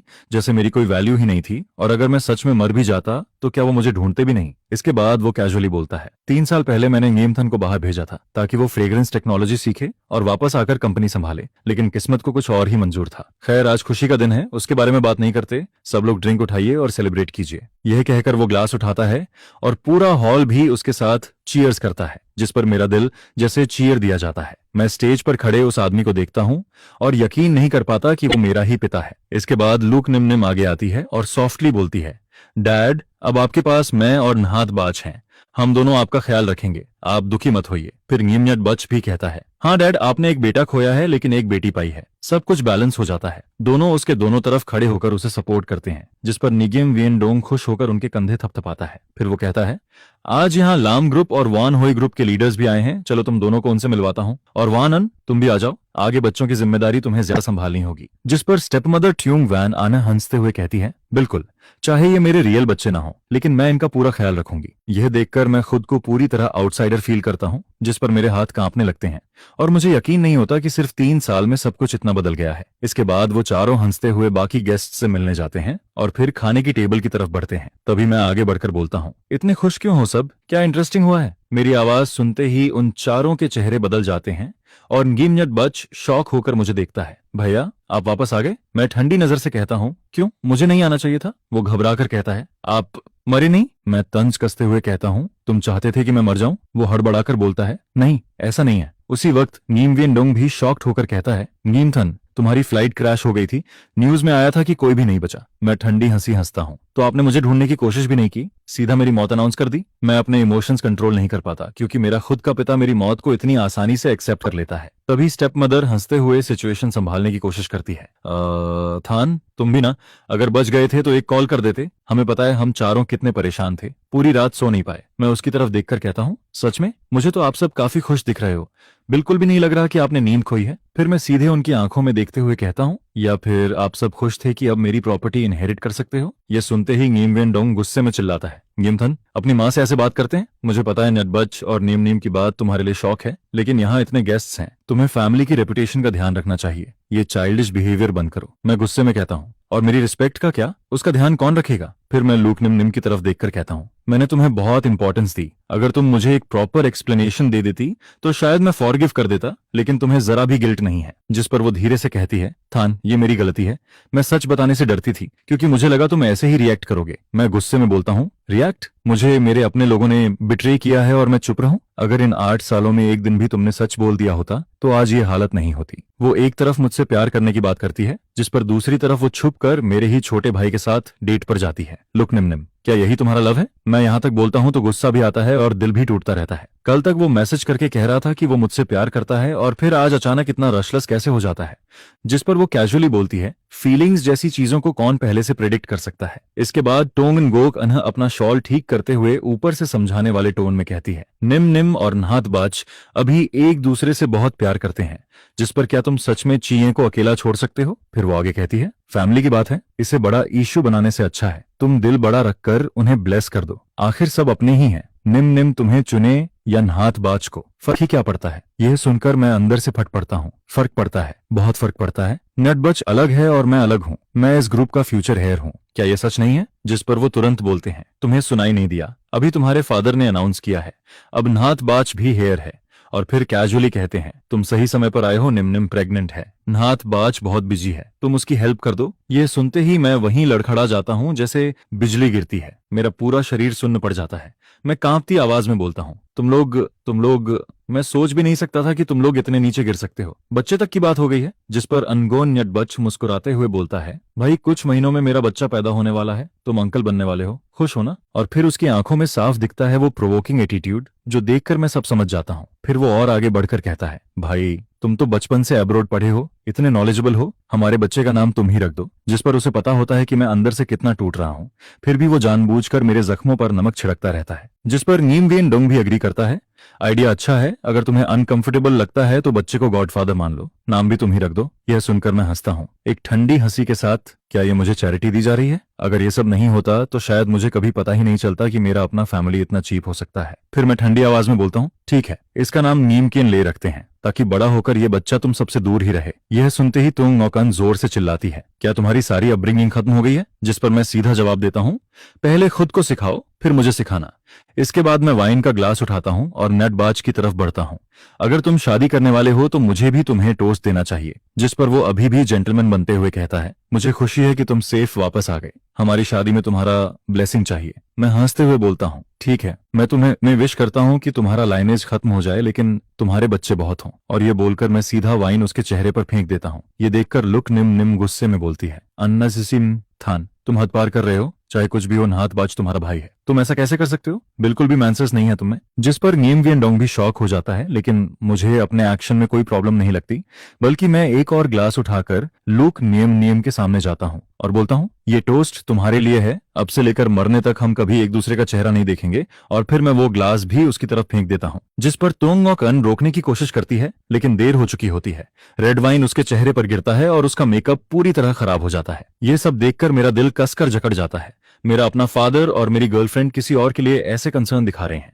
क्या ये वही लोग हैं जिन्हें मैं फैमिली मानता था? फिर मैं ग्लास जमीन पर फेंक देता हूँ और गुस्से से नीगियम वियन डोंग की तरफ देखते हुए कहता हूँ, हमारा रिलेशन भी इसी ग्लास की तरह है, जो एक बार टूट गया तो फिर कभी जुड़ नहीं सकता। आज से हमारा रिश्ता खत्म है। तुम अपनी राह चलो, मैं अपनी राह चलता हूँ। इसके बाद मैं ऐसे निकलता हूँ जैसे एक घायल अकेला वुल्फ। बाहर कब से तूफान चल रहा होता है और मैं सीधे उस बारिश में चला जाता हूँ जो मुझे अंदर तक ठंडा कर देती है, जैसे रियलिटी मुझे झकझोर रही हो। मैं जोर जोर से हंसता हूँ, एक दर्द भरी हंसी। मुझे अपनी ही एग्जिस्टेंस एक जोक लगती है। मैं हंसता भी हूँ, रोता भी हूँ। बारिश लगातार मुझे भिगोती रहती है और मैं उस दर्द से निकल नहीं पाता। इसी बीच कई गाड़ियां हॉर्न बजाती हैं। लोग चिल्लाते हैं, पागल है क्या, हट यहां से, गाड़ी गंदी मत कर, रास्ते से हट। जिस पर मैं और जोर से हंसने लगता हूं, जैसे पूरी तरह क्रेजी हो गया हूं। अचानक एक ब्लैक कार तेजी से मेरी तरफ आती है। मैं उसे पहचान लेता हूं। यह तो लूक निम निम की कार है। जिस पर मैं वहीं खड़ा रह जाता हूं। मन में सोचता हूं, क्या वो मुझे मनाने आई है? क्या उसे अपनी गलती का एहसास हो गया है? मैं सोचता रहता हूं, क्या मुझे उसे माफ करना चाहिए? 8 साल का ये रिश्ता, मेरी पूरी यूथ उससे जुड़ी हुई है। मैं उस मेमोरी को निकाल ही नहीं पाता। और फिर अगले ही पल वो कार सीधा मुझसे टकरा जाती है। मेरा दिमाग खाली हो जाता है तो वो मुझे मारना चाहता है। मेरी आंखें चौड़ी हो जाती हैं। मुझे यकीन नहीं होता। सिर्फ 100 युआन की वाइन के लिए वो खुद गाड़ी चलाकर मुझे मारने आता है। मैं हंसता हूं, लेकिन वो हंसी और भी दर्दनाक हो जाती है। मेरा शरीर जमीन पर गिर जाता है और मेरी कॉन्शियसनेस चली जाती है। बारिश लगातार मुझ पर गिरती रहती है। जमीन पर खून फैलता जाता है। तभी एक घबराई हुई आवाज आती है, मिस, किसी को टक्कर लग गई है? कार कंट्रोल नहीं हुई? बारिश में दिखा नहीं। जिस पर पीछे बैठी वुमन बिना पलक झपकाए ठंडे टोन में कहती है, हैंडल इट। लेकिन तभी ड्राइवर ध्यान से देखता है और कहता है, मिस, ये तो आपके हस्बैंड लगते हैं। जिस पर पीछे बैठी कॉक इन हुआन तुरंत रिएक्ट करती है। दरवाजा खोलकर तेजी से बाहर आती है। वो बिना रुके उसके पास जाती है, झुककर उसे उठाने की कोशिश करती है। सर्वेंट कहती है, मिस, अपना ख्याल रखिए। जिस पर वो तुरंत बोलती है, लिंची, डॉक्टर को घर बुलाओ। वो उसे कसकर पकड़ती है। इतनी भारी बारिश में वो क्या कर रहा था? उसके सिर के पीछे से खून निकलकर बारिश में मिल रहा होता है, जो उसके कपड़ों को भी लाल कर देता है। फिर वो जल्दी करने को कहती है, जिस पर ड्राइवर स्पीड बढ़ाता है। आखिरकार कार शांग विला एरिया पहुंचती है, जो ईस्ट सिटी का सबसे एक्सपेंसिव प्लेस माना जाता है और यही को किन्हुआन का घर होता है। जिसके बाद वो जल्दी जल्दी अंदर जाती है और डॉक्टर्स की टीम भी उसके पीछे पीछे आती रहती है। लेकिन जैसे ही वो रूम में पहुंचती है, सर्वेंट्स शॉक होकर कहते हैं, मिस, जो हमेशा साफ सुथरी रहती है, आज वो एक पूरी तरह भीगे हुए आदमी को अपने बेड पर लिटा रही है। और वो भी एक आदमी होता है। जिस पर डॉक्टर्स और नर्सेज एक दूसरे को कंफ्यूज होकर देखते रहते हैं।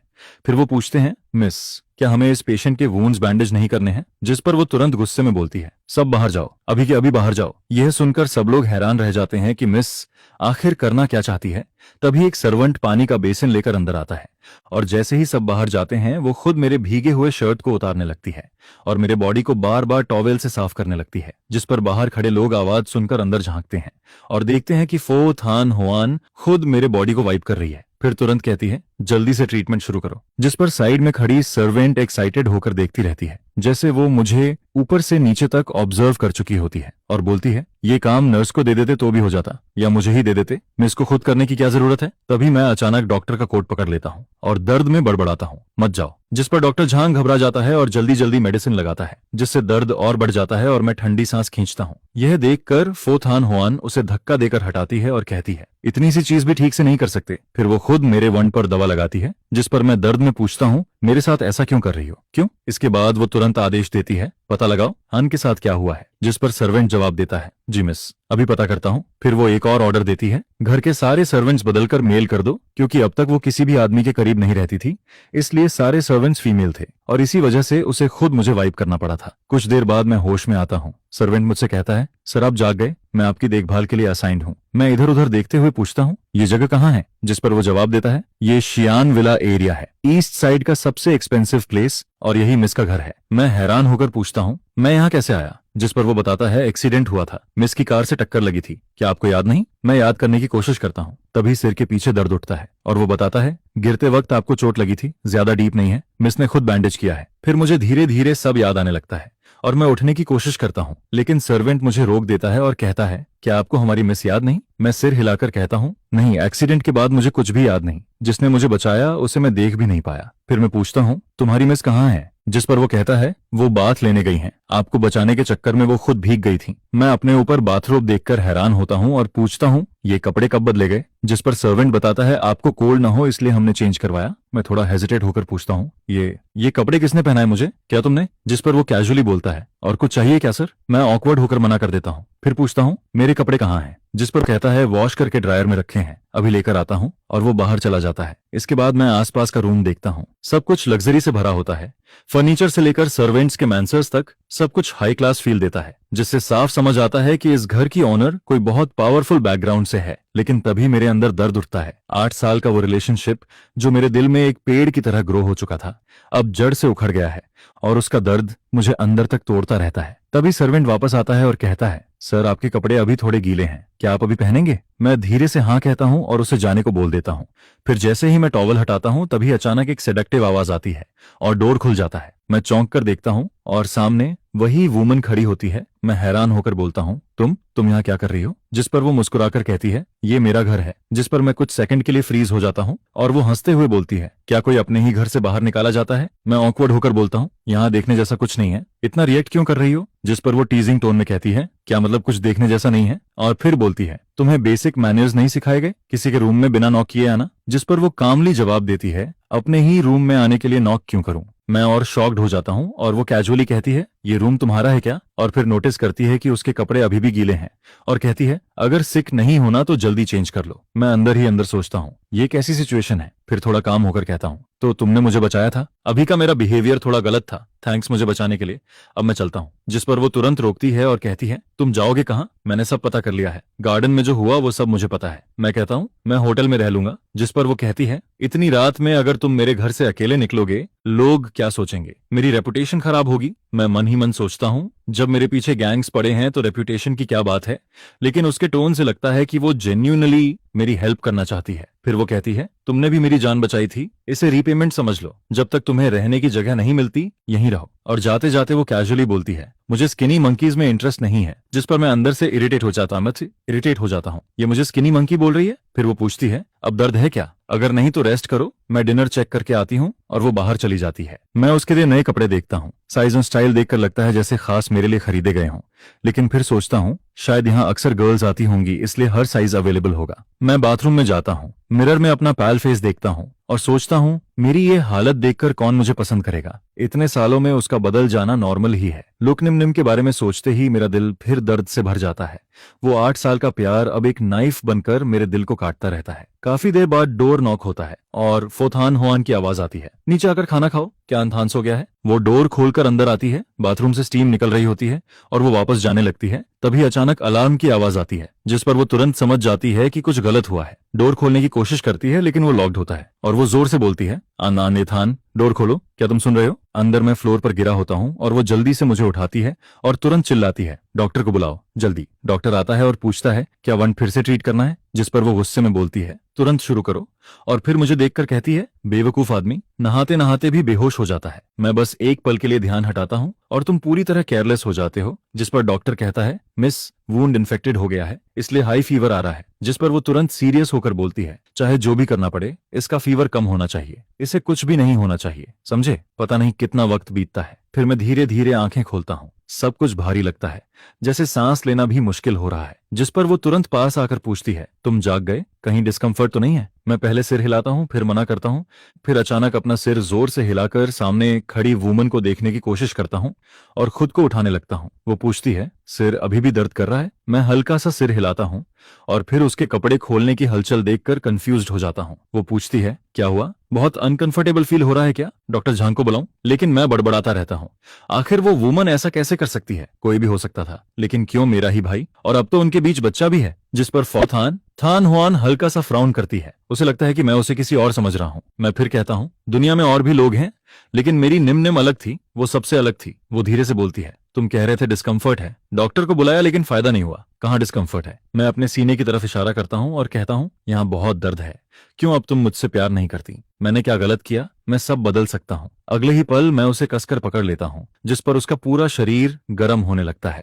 उसकी आंखों का फोकस भी ढीला पड़ता है, लेकिन उस दिमाग में एक ही बात चलती है, अनथान एक दिन मेरा होगा। लेकिन अभी नहीं, क्योंकि अभी वो जानता ही नहीं कि मैं कौन हूँ। अगली सुबह जब मैं उठता हूँ, रूम खाली होता है, कोई नहीं होता, और मुझे बस कल रात की कुछ धुंधली यादें आती हैं। लेकिन उसके बाद क्या हुआ, कुछ भी याद नहीं आता। तभी एक सर्वेंट मुझे देखता है और कहता है, सर आप जाग गए, मैं आपको नीचे ब्रेकफास्ट के लिए ले चलता हूँ। मैं मना करता हूँ और पूछता हूँ, तुम्हारी मिस कहाँ है? वो मुस्कुराकर कहता है, मिस सुबह सुबह इंटरव्यू के लिए चली गई हैं। यह सुनकर मैं कंफ्यूज्ड होता हूँ। तभी टीवी पर एक फाइनेंशियल इंटरव्यू शो चलने लगता है, जिसमें बताया जाता है कि एक वुमन लगातार 6 साल से रिचेस्ट लिस्ट में नंबर 1 है और वो अनमैरिड हेयर्स है। जिस पर सर्वेंट कहता है, यही हमारी मिस है। तब मुझे एहसास होता है कि वो थान क्वांग ग्रुप की सीईओ है, और मैं ये सोचकर शॉक्ड रह जाता हूँ कि मैंने उसकी आइडेंटिटी के बारे में कितना अंडर एस्टिमेट किया था। सर्वेंट एक्साइटेड होकर कहता है, हमारी मिस बहुत आउटस्टैंडिंग है। अगर आप दोनों साथ हो जाएं तो आपका बच्चा दुनिया का सबसे खूबसूरत होगा। यह सुनकर मैं ऑकवर्ड होकर टॉपिक बदल देता हूँ और पूछता हूँ, मेरा फोन कहाँ है? वो बताता है, पानी में भीग गया था, रिपेयर के लिए दिया है, अभी आपके रूम में रखा है। मैं वापस रूम में जाता हूँ और फोन चालू करता हूँ, और तुरंत एक ऑडियो सुनाई देता है, जिसमें आवाज आती है, मुझे पता है तुम शायद मुझ पर विश्वास नहीं करोगे, लेकिन लुक निम, निम बहुत पहले से नाथबाज के साथ थी। वो एक तरफ तुम्हारे साथ कांटेक्ट में थी और दूसरी तरफ उसके साथ रिलेशनशिप में थी, और अब तो उनके बीच बच्चा भी है। यह सुनकर मैं शॉक हो जाता हूँ। फिर दूसरी आवाज कहती है, क्या उसने ऐसा किया? फिर पहली आवाज बोलती है, मुझे भी कल ही पता चला, उसके बर्थडे पर वो मेरे भाई से एंगेजमेंट कर रही थी, और उसी दिन मुझे पता चला कि कंपनी मर्जर को 3 साल हो चुके हैं। दूसरी आवाज हैरानी से पूछती है, क्या 3 साल से? तुम्हें अभी पता चला? जिस पर वो खुद को कोसते हुए कहता है, क्या मैं इतना बेवकूफ हूँ? मेरी ऑन प्रॉपर्टी में भी चेंजेस हो गए हैं, अब नाथबाज चेयरमैन बन गया है। दूसरा कहता है, ये कैसे हो सकता है? विल में तो उनका नाम नहीं था। साफ है कि उन्होंने प्लान बनाकर सब कंट्रोल किया है। फिर वो गुस्से में कहता है, मैं वापस आकर तुम्हारे लिए जस्टिस लूंगा। जिस पर मैं जल्दी से रोकता हूँ, नहीं, सिचुएशन ऑलरेडी बहुत मेसी है। मैं कहता हूँ, इनहेरिटेंस के लिए 2 कंडीशंस हैं, जो पहले पूरी करेगा वही सक्सेसर बनेगा। दूसरा पूछता है, कौन सी कंडीशंस? मैं बताता हूँ, पहली कंडीशन है QV13 परफ्यूम को पहचानना और रिक्रिएट करना, जो मेरे ग्रैंडफादर की लास्ट क्रिएशन थी। वो पूछता है, QV13 क्या है? मैं समझाता हूँ, ये एक परफ्यूम है जो उन्होंने मरने से पहले बनाया था, लेकिन अभी तक लॉन्च नहीं हुआ, और 3 साल पहले फादर मुझे अब्रॉड भेजते हैं इस स्किल को सीखने के लिए। दूसरा कहता है, तुम्हारे फादर इतने कनिंग हैं, वो तुम्हें आसानी से इनहेरिट करने देंगे ऐसा लगता है? मैं धीरे से कहता हूँ, पहले मुझे भी ऐसा लगता था, लेकिन 3 साल बाद वापस आया तो सब कुछ बदल चुका था। वो पूछता है, क्या तुमने QV13 बना लिया? मैं सिर हिलाता हूँ, नहीं, ये बहुत कॉम्प्लेक्स है। मैं बचपन से सेंट्स पहचान सकता हूँ, लेकिन इसमें सिर्फ 1 से 2 कंपोनेंट्स ही पहचान पाया हूँ, और इसका टाइमिंग भी बहुत प्रिसिज है। थोड़ा भी चेंज हुआ तो स्मेल बदल जाती है। वो निराश होकर कहता है, ये तो इम्पॉसिबल लग रहा है, 3 साल में भी नहीं हुआ, शायद कभी नहीं होगा। फिर वो पूछता है, दूसरी कंडीशन क्या है? मैं थोड़ा रुककर कहता हूँ, सक्सेसर को एक हैप्पी फैमिली बनानी होगी। यह सुनकर वो हैरान होकर कहता है, ये तो और भी मुश्किल है, तुम्हारे ग्रैंडफादर ने सीधा मना ही कर देना था। मैं धीरे से समझाता हूँ, वो चाहते थे कि मैं सक्सेसफुल बनूं और खुश रहूं, इसलिए उन्होंने ये कंडीशन रखी। लेकिन फिर मैं चिंतित होकर कहता हूँ, अभी फादर दूसरी कंडीशन पूरी कर चुके हैं, बस पहली बाकी है। अगर उन्होंने QV13 बना लिया तो सारी लेगेसी उनके हाथ में चली जाएगी, और अगर वो नाथबाज और बाकी लोगों के हाथ लगी तो ग्रैंडफादर कभी चैन से नहीं रह पाएंगे। वो पूछता है, अब तुम क्या करोगे? मैं चुप हो जाता हूँ, क्योंकि 3 साल में कंपनी पूरी तरह फादर के कंट्रोल में जा चुकी है और मेरे पास अब बहुत कम ऑप्शंस बचे हैं। कोई नहीं जानता कि मेरी पोजीशन और मेरे फादर की पोजीशन सेम है। दोनों ही ग्रुप के एग्जीक्यूटिव वाइस चेयरमैन हैं, जिस पर बाहर के लोग तो काफी पहले से ही उन्हें असली चेयरमैन मानते आ रहे हैं, जिसके चलते मुझे वापस आकर प्रॉपर्टी के लिए फाइट करने से रोकने के लिए क्या उसने अपने लोग पहले से ही सेट कर रखे हैं? और फिर ग्रुप के अंदर भी क्या मैं उस वाइस चेयरमैन की चेयर पर टिक भी पाऊंगा? यह सोचकर ही मुझे नीचे गिरा दिया जाता है। जिस पर मैं सोचता हूँ कि डीट्रुक का क्या? तुम उसे उन लोगों के सामने लेकर जाओगे तो क्या फायदा होगा? और फिर डीट्रुक को घर पर ही छोड़ा हुआ है, 3 साल पहले जब मैं बाहर गया था तब भी उसे साथ नहीं ले गया, तो अब वापस आकर कैसे लाऊंगा? जिस पर वो कहता है कि ऑब्वियसली तुम्हें जाकर उसे लाना ही होगा, क्योंकि तुम्हारे हिसाब से थान नहान ग्रुप तुम्हारे ग्रैंडफादर की पूरी लाइफ की मेहनत है, जिसे तुम्हें हर हाल में वापस लेना होगा, वरना अगर यह आउटसाइडर्स के हाथ लग गया तो तुम्हारे ग्रैंडफादर कभी चैन से नहीं रह पाएंगे। यह सुनकर मैं सोचता हूं कि यह सब तो पहले से ही मेरा था, फिर मैं इसे किसी और के हाथ कैसे दे सकता हूं? अगर पहले की बात होती तो मैं बिना कुछ सोचे पूरी इनहेरिटेंस अपने फादर को दे देता, लेकिन अब सब कुछ बदल चुका है, क्योंकि अब वो पहले जैसे अच्छे फादर नहीं रहे जो मुझे पहले की तरह केयर करते थे। या शायद सच ये है कि वो कभी अच्छे थे ही नहीं, बस मैं ही अब तक समझ नहीं पाया था। इसके बाद मैं खुद से कहता हूं कि बड़ी मुश्किल से एक बार घर लौटा हूं, और मैं बिल्कुल भी नहीं चाहता कि कोई मेरी कमजोरी देखे। जिस पर एक सर्वेंट पूछता है, यान सर आप कहीं जा रहे हैं क्या? और फिर कहता है कि मिस ने ऑलरेडी कहा है कि जब तक आप पूरी तरह रिकवर नहीं हो जाते तब तक आपको कहीं नहीं जाना चाहिए। जिस पर मैं जवाब देता हूं कि मैं बस बाहर थोड़ी फ्रेश एयर लेने जा रहा हूं, और क्या वो मेरी फ्रीडम भी कंट्रोल करेगी? ये सुनकर वो घबराकर कहता है कि अगर आप चले गए तो मैं मिस को क्या जवाब दूंगा। जिस पर वो प्रपोज करता है कि पहले वो कॉल करके मिस को इन्फॉर्म कर दे, ताकि बाद में उसे पनिशमेंट न मिले, क्योंकि वरना उनकी लाइफ बहुत मुश्किल हो जाएगी। जिस पर मैं हंसते हुए कहता हूं कि क्या तुम्हारी मिस कोई वाइल्ड बीस्ट है जो इतनी डरावनी है? ये सुनकर वो हिचकिचाते हुए सिर हिलाता है और कहता है कि वो बीस्ट से भी ज्यादा डरावनी है। जो हम लोग देखते हैं वो बस उसका जेंटल साइड है, लेकिन अगर वो सच में गुस्सा हो जाए तो पूरा डोंग थान हिल जाता है। जिस पर मैं कहता हूं कि अगर वो इतनी ही डेंजरस है तो मैं खुद उससे बात कर लूंगा, तुम्हें टेंशन लेने की जरूरत नहीं है। और फिर मैं फोथान हुआन को कॉल करने ही वाला होता हूं कि तभी एक अननोन नंबर से कॉल आता है जो सामने फ्लैश होता है, और नॉर्मली तो मैं इसे इग्नोर कर देता, लेकिन इस बार मुझे फील होता है कि सामने वाला कौन है। शायद फो थान हुआन ही है। मैं कॉल उठाकर कहता हूं, हेलो कौन? जिस पर दूसरी तरफ से आवाज आती है, मुझे याद है। यह सुनकर मैं चौंकता हूं और कहता हूं कि तुम कैसे? जिस पर वो हंसते हुए कहती है कि लगता है तुम अभी भी मुझे याद रखते हो, फोन मिस ने तुम पर गहरी छाप छोड़ी है। फिर वो पूछती है कि तुम वापस देश आ गए और मुझे बताया भी नहीं, क्या मुझे तुम्हें रिसीव करने नहीं आना चाहिए था?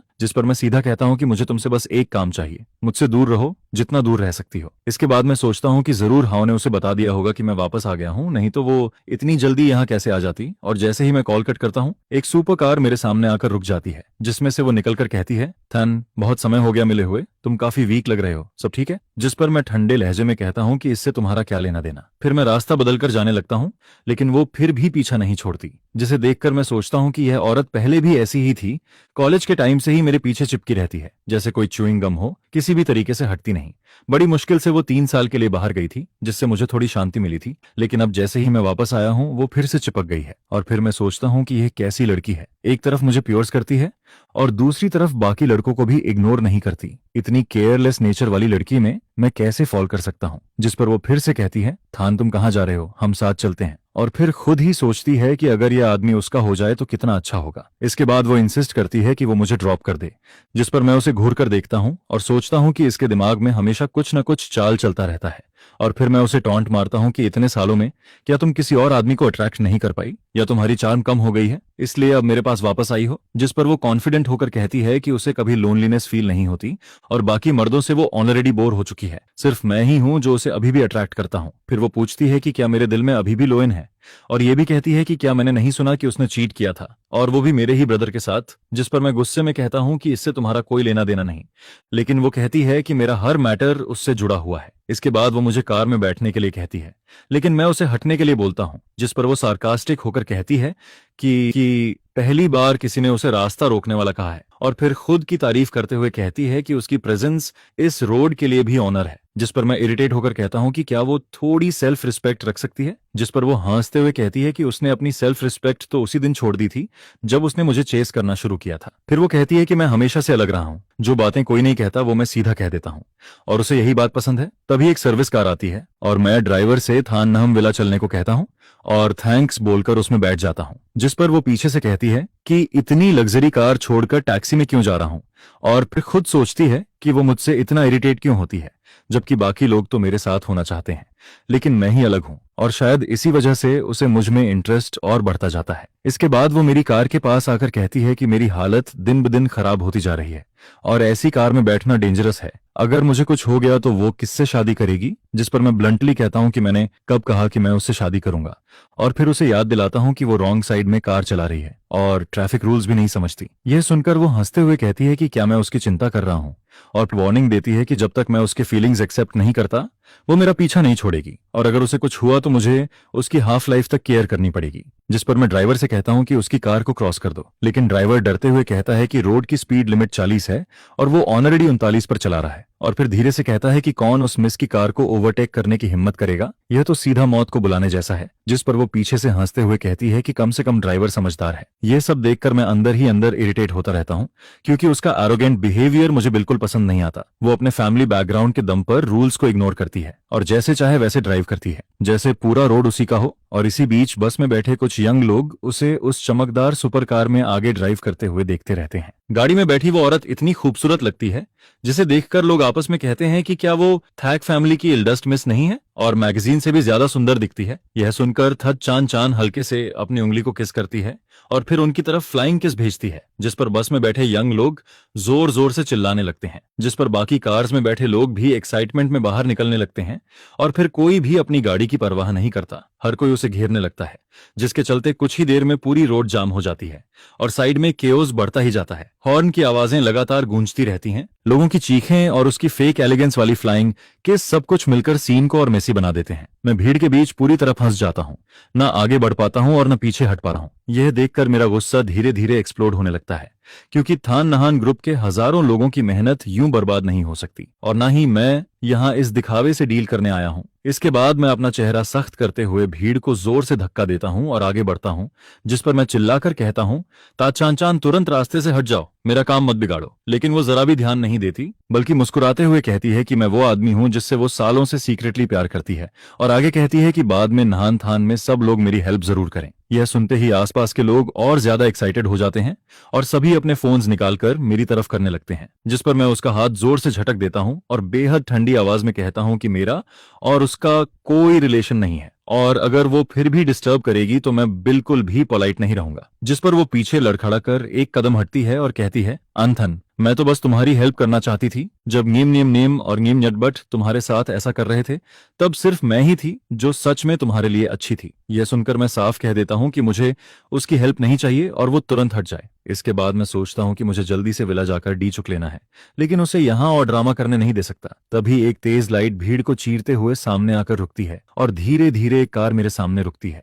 जिसे देखकर सब लोग अचानक शांत हो जाते हैं और फिर कार का विंडो नीचे आता है, जिस पर अंदर बैठा आदमी बस दो शब्द कहता है, बैठो। उसकी आवाज काम होती है, लेकिन उसे इग्नोर करना पॉसिबल नहीं होता, जिस पर मैं बिना हेजिटेट किए डोर खोलकर अंदर बैठ जाता हूं, और जैसे ही डोर बंद होता है, बाहर का पूरा केओस अचानक कट हो जाता है। कार के अंदर क्लीन और शांत माहौल होता है। हल्की सी खुशबू मेरे अंदर की बेचैनी को काम करने लगती है। तभी थत चान चान भागकर विंडो के पास आती है और चिल्लाकर पूछती है कि वो आदमी कौन है और किस हक से मुझे ले जा रहा है, और फिर खुद को थैक फैमिली की इल्डेस्ट मिस बताते हुए वार्निंग देती है कि कोई भी मुझे छीन नहीं सकता। जिस पर ड्राइवर कार को तेज चला देता है और उसकी चीखें और भीड़ का शोर पीछे छूटता चला जाता है, और मैं सीट पर टेक लगाकर फाइनली रिलैक्स करता हूं और अपना सिर पकड़कर टेम्पल को दबाता हूं, क्योंकि दर्द बढ़ता जा रहा है। इसके बाद मैं कहता हूं कि मुझे थान नहम विला वापस जाना है, क्योंकि ग्रैंडफादर का विल अभी भी वहीं है और सिर्फ उसे लेकर ही मैं लीगली सब कुछ वापस ले सकता हूं। थान नहम ग्रुप को रिक्लेम कर सकता हूं और डायम विनह तोंग के असली चेहरे को एक्सपोज कर सकता हूं। जिस पर सामने बैठी फो थान हुआन कहती है कि वो मेरे साथ चलेगी और उसने पहले ही विला की सिक्योरिटी सिस्टम, वीएन डोंग के शेड्यूल और घर के स्टाफ की पूरी डिटेल इन्वेस्टिगेट करवा ली है। फिर वो कहती है कि मैंने उसकी जान बचाई थी, इसलिए वो कभी एहसान नहीं भूलती और मेरे मामले में वो कभी पीछे नहीं हटेगी। वो आगे कहती है कि अगर मैं काउंटर अटैक करना चाहता हूं तो वो मेरी सपोर्ट बनेगी, और अगर मैं अपना सब कुछ वापस लेना चाहता हूं तो थान क्वांग ग्रुप मेरा सबसे मजबूत बैकिंग होगा। ये सुनकर मैं सोचता हूं कि इन दिनों उसने मुझे एक्सीडेंट से बचाया, मुझे ताइयन में आराम करने दिया और क्वाइटली सब कुछ इन्वेस्टिगेट करके मेरे लिए बेस तैयार किया। जिस पर मैं उसे देखकर कहता हूं, फो थान हुआन, थैंक यू। जब मैं सब कुछ सेटल कर लूंगा तो जरूर तुम्हारा एहसान चुकाऊंगा। लेकिन वो सीधा जवाब देती है कि उसे कोई रिटर्न नहीं चाहिए, उसे सिर्फ मेरी जीत चाहिए। इसके बाद कार तेज स्पीड से आगे बढ़ती है और थान नहम विला पहुंचती है, जो मेरा बचपन का घर था, लेकिन अब एक ठंडा पिंजरा जैसा फील होता है। जिस पर गेट पर गार्ड मुझे देखकर शॉक हो जाता है और कहता है कि मास्टर ने मुझे अंदर आने से मना किया है। यह सुनकर मैं ठंडी आवाज में कहता हूं कि अपने ही घर में आने के लिए मुझे किसी की परमिशन की जरूरत नहीं है, और सीधे अंदर चला जाता हूं। गार्ड्स मुझे रोकने की हिम्मत नहीं करते और जल्दी से फोन करके रिपोर्ट करने लगते हैं। जैसे ही मैं लिविंग रूम में प्रवेश करता हूं, नीगम वीएन डोंग, तुओंग वन एन, नीगम नहात बाच और लूक नीम नियम को सोफा के आसपास बैठे फ्यूचर प्लान्स और वेडिंग डिटेल्स डिस्कस करते देखता हूं, और मेरे कदमों की आवाज सुनते ही सब एक साथ मुड़कर देखते हैं और मुझे देखकर उनके चेहरे की मुस्कान जम जाती है, जिस पर वो शॉक्ड होकर पूछते हैं कि मैं यहाँ कैसे आया, और गार्ड्स को मुझे बाहर निकालने का ऑर्डर देते हैं। वहीं निगियम नाथबाज लूक निम निम को पकड़कर खड़ा रहता है और घबराया हुआ दिखता है, और वो कहती है कि मेरे गायब रहने पर वो सब मेरे लिए बहुत वरीड थे। यह सुनकर मैं सार्कास्टिकली पूछता हूँ कि क्या वो सच में मेरे लिए वरीड थे, या इस बात से कि मैं अभी भी जिंदा हूँ और उनके प्लान्स रुइन हो सकते हैं। और फिर मैं कहता हूँ कि क्या उन्हें डर था कि मैं उनकी प्रॉपर्टी ग्रैब करने की प्लान और उनकी वेडिंग को रोक दूंगा, जिस पर लूक निम निम रोते हुए कहती है कि वो गलत थी, लेकिन उनका प्यार सच्चा है और उन्होंने मुझे इसलिए नहीं बताया ताकि मैं बाहर रहकर टेंशन न लूं, और मुझसे फॉरगिवनेस मांगती है। जिस पर मैं गुस्से में कहता हूं कि उसने मेरे 8 साल के रिलेशनशिप को बेट्रे किया, मेरे ही भाई के साथ अफेयर किया और प्रेग्नेंट हो गई, और फिर मेरे सामने मेरी डेथ अनाउंस की। क्या वो माफी के लायक है? इसके बाद निगियम वियन डोंग गुस्से में कहता है कि अब थाना नहम ग्रुप उसका और नाथबाज का है और मेरा उससे कोई रिलेशन नहीं है, और ग्रैंडफादर का विल अब इनवैलिड हो चुका है।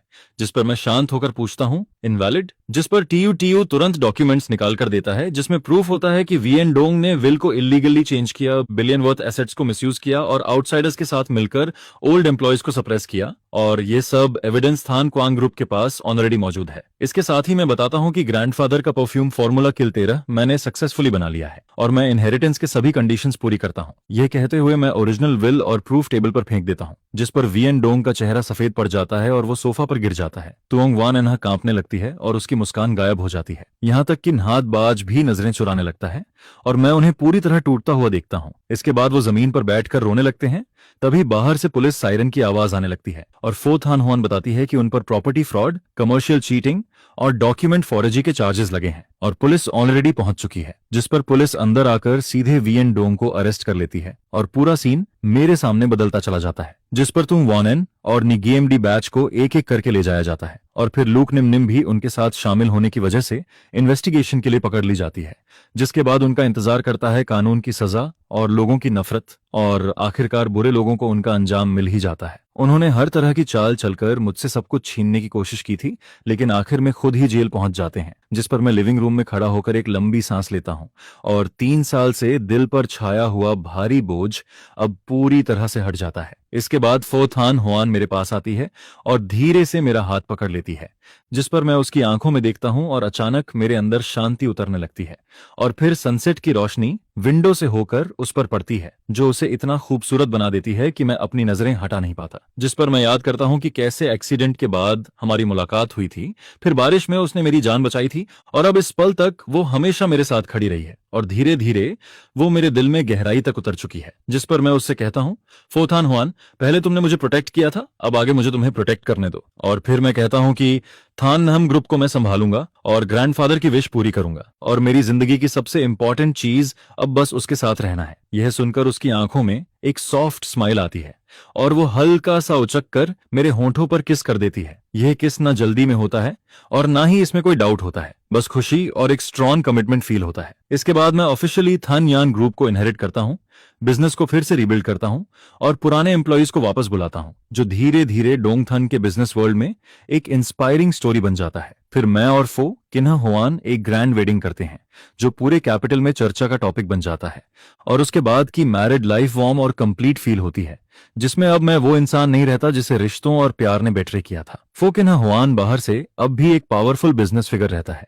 लेकिन मेरे लिए वो हमेशा जेंटल रहता है और यह देखकर थत चान चान भी समझ जाती है कि मैं अब किसी और का हो चुका हूं और मेरी हैप्पी लाइफ देखकर आखिरकार वो भी मुझे छोड़ देती है। इसके बाद वो मुझे डिस्टर्ब करना बंद कर देती है और दूसरी तरफ नगोन वियन डोंग, टूंग वॉनेन और नगोन डी बैच जैसे लोग अपनी बाकी जिंदगी जेल में बिताते हैं, अपने ग्रीड और बेट्रियल की सजा भुगतते हुए, और लो निम निम बदनामी के साथ सोसाइटी के सबसे नीचे गिर जाती है, जहां कोई उसकी मदद नहीं करता और वो स्ट्रगल करती रहती है। अब उसके पास पहले जैसी कोई शाइन नहीं बचती और फिर मैं और फो किन्हुआन साथ खड़े होकर धूप में एक दूसरे का सहारा लेते हैं, जिस पर मैं फाइनली समझ जाता हूं कि वो प्लेन एक्सीडेंट एक डिजास्टर था, लेकिन उसी ने मुझे फेक लोगों से दूर किया और मुझे एक सच्चा इंसान दिया जिसे मैं सच में चेरिश कर सकता हूं। आखिर में यही समझ आता है कि अच्छे लोगों को अच्छा फल मिलता है और बुरे लोगों को उनका अंजाम जरूर मिलता है।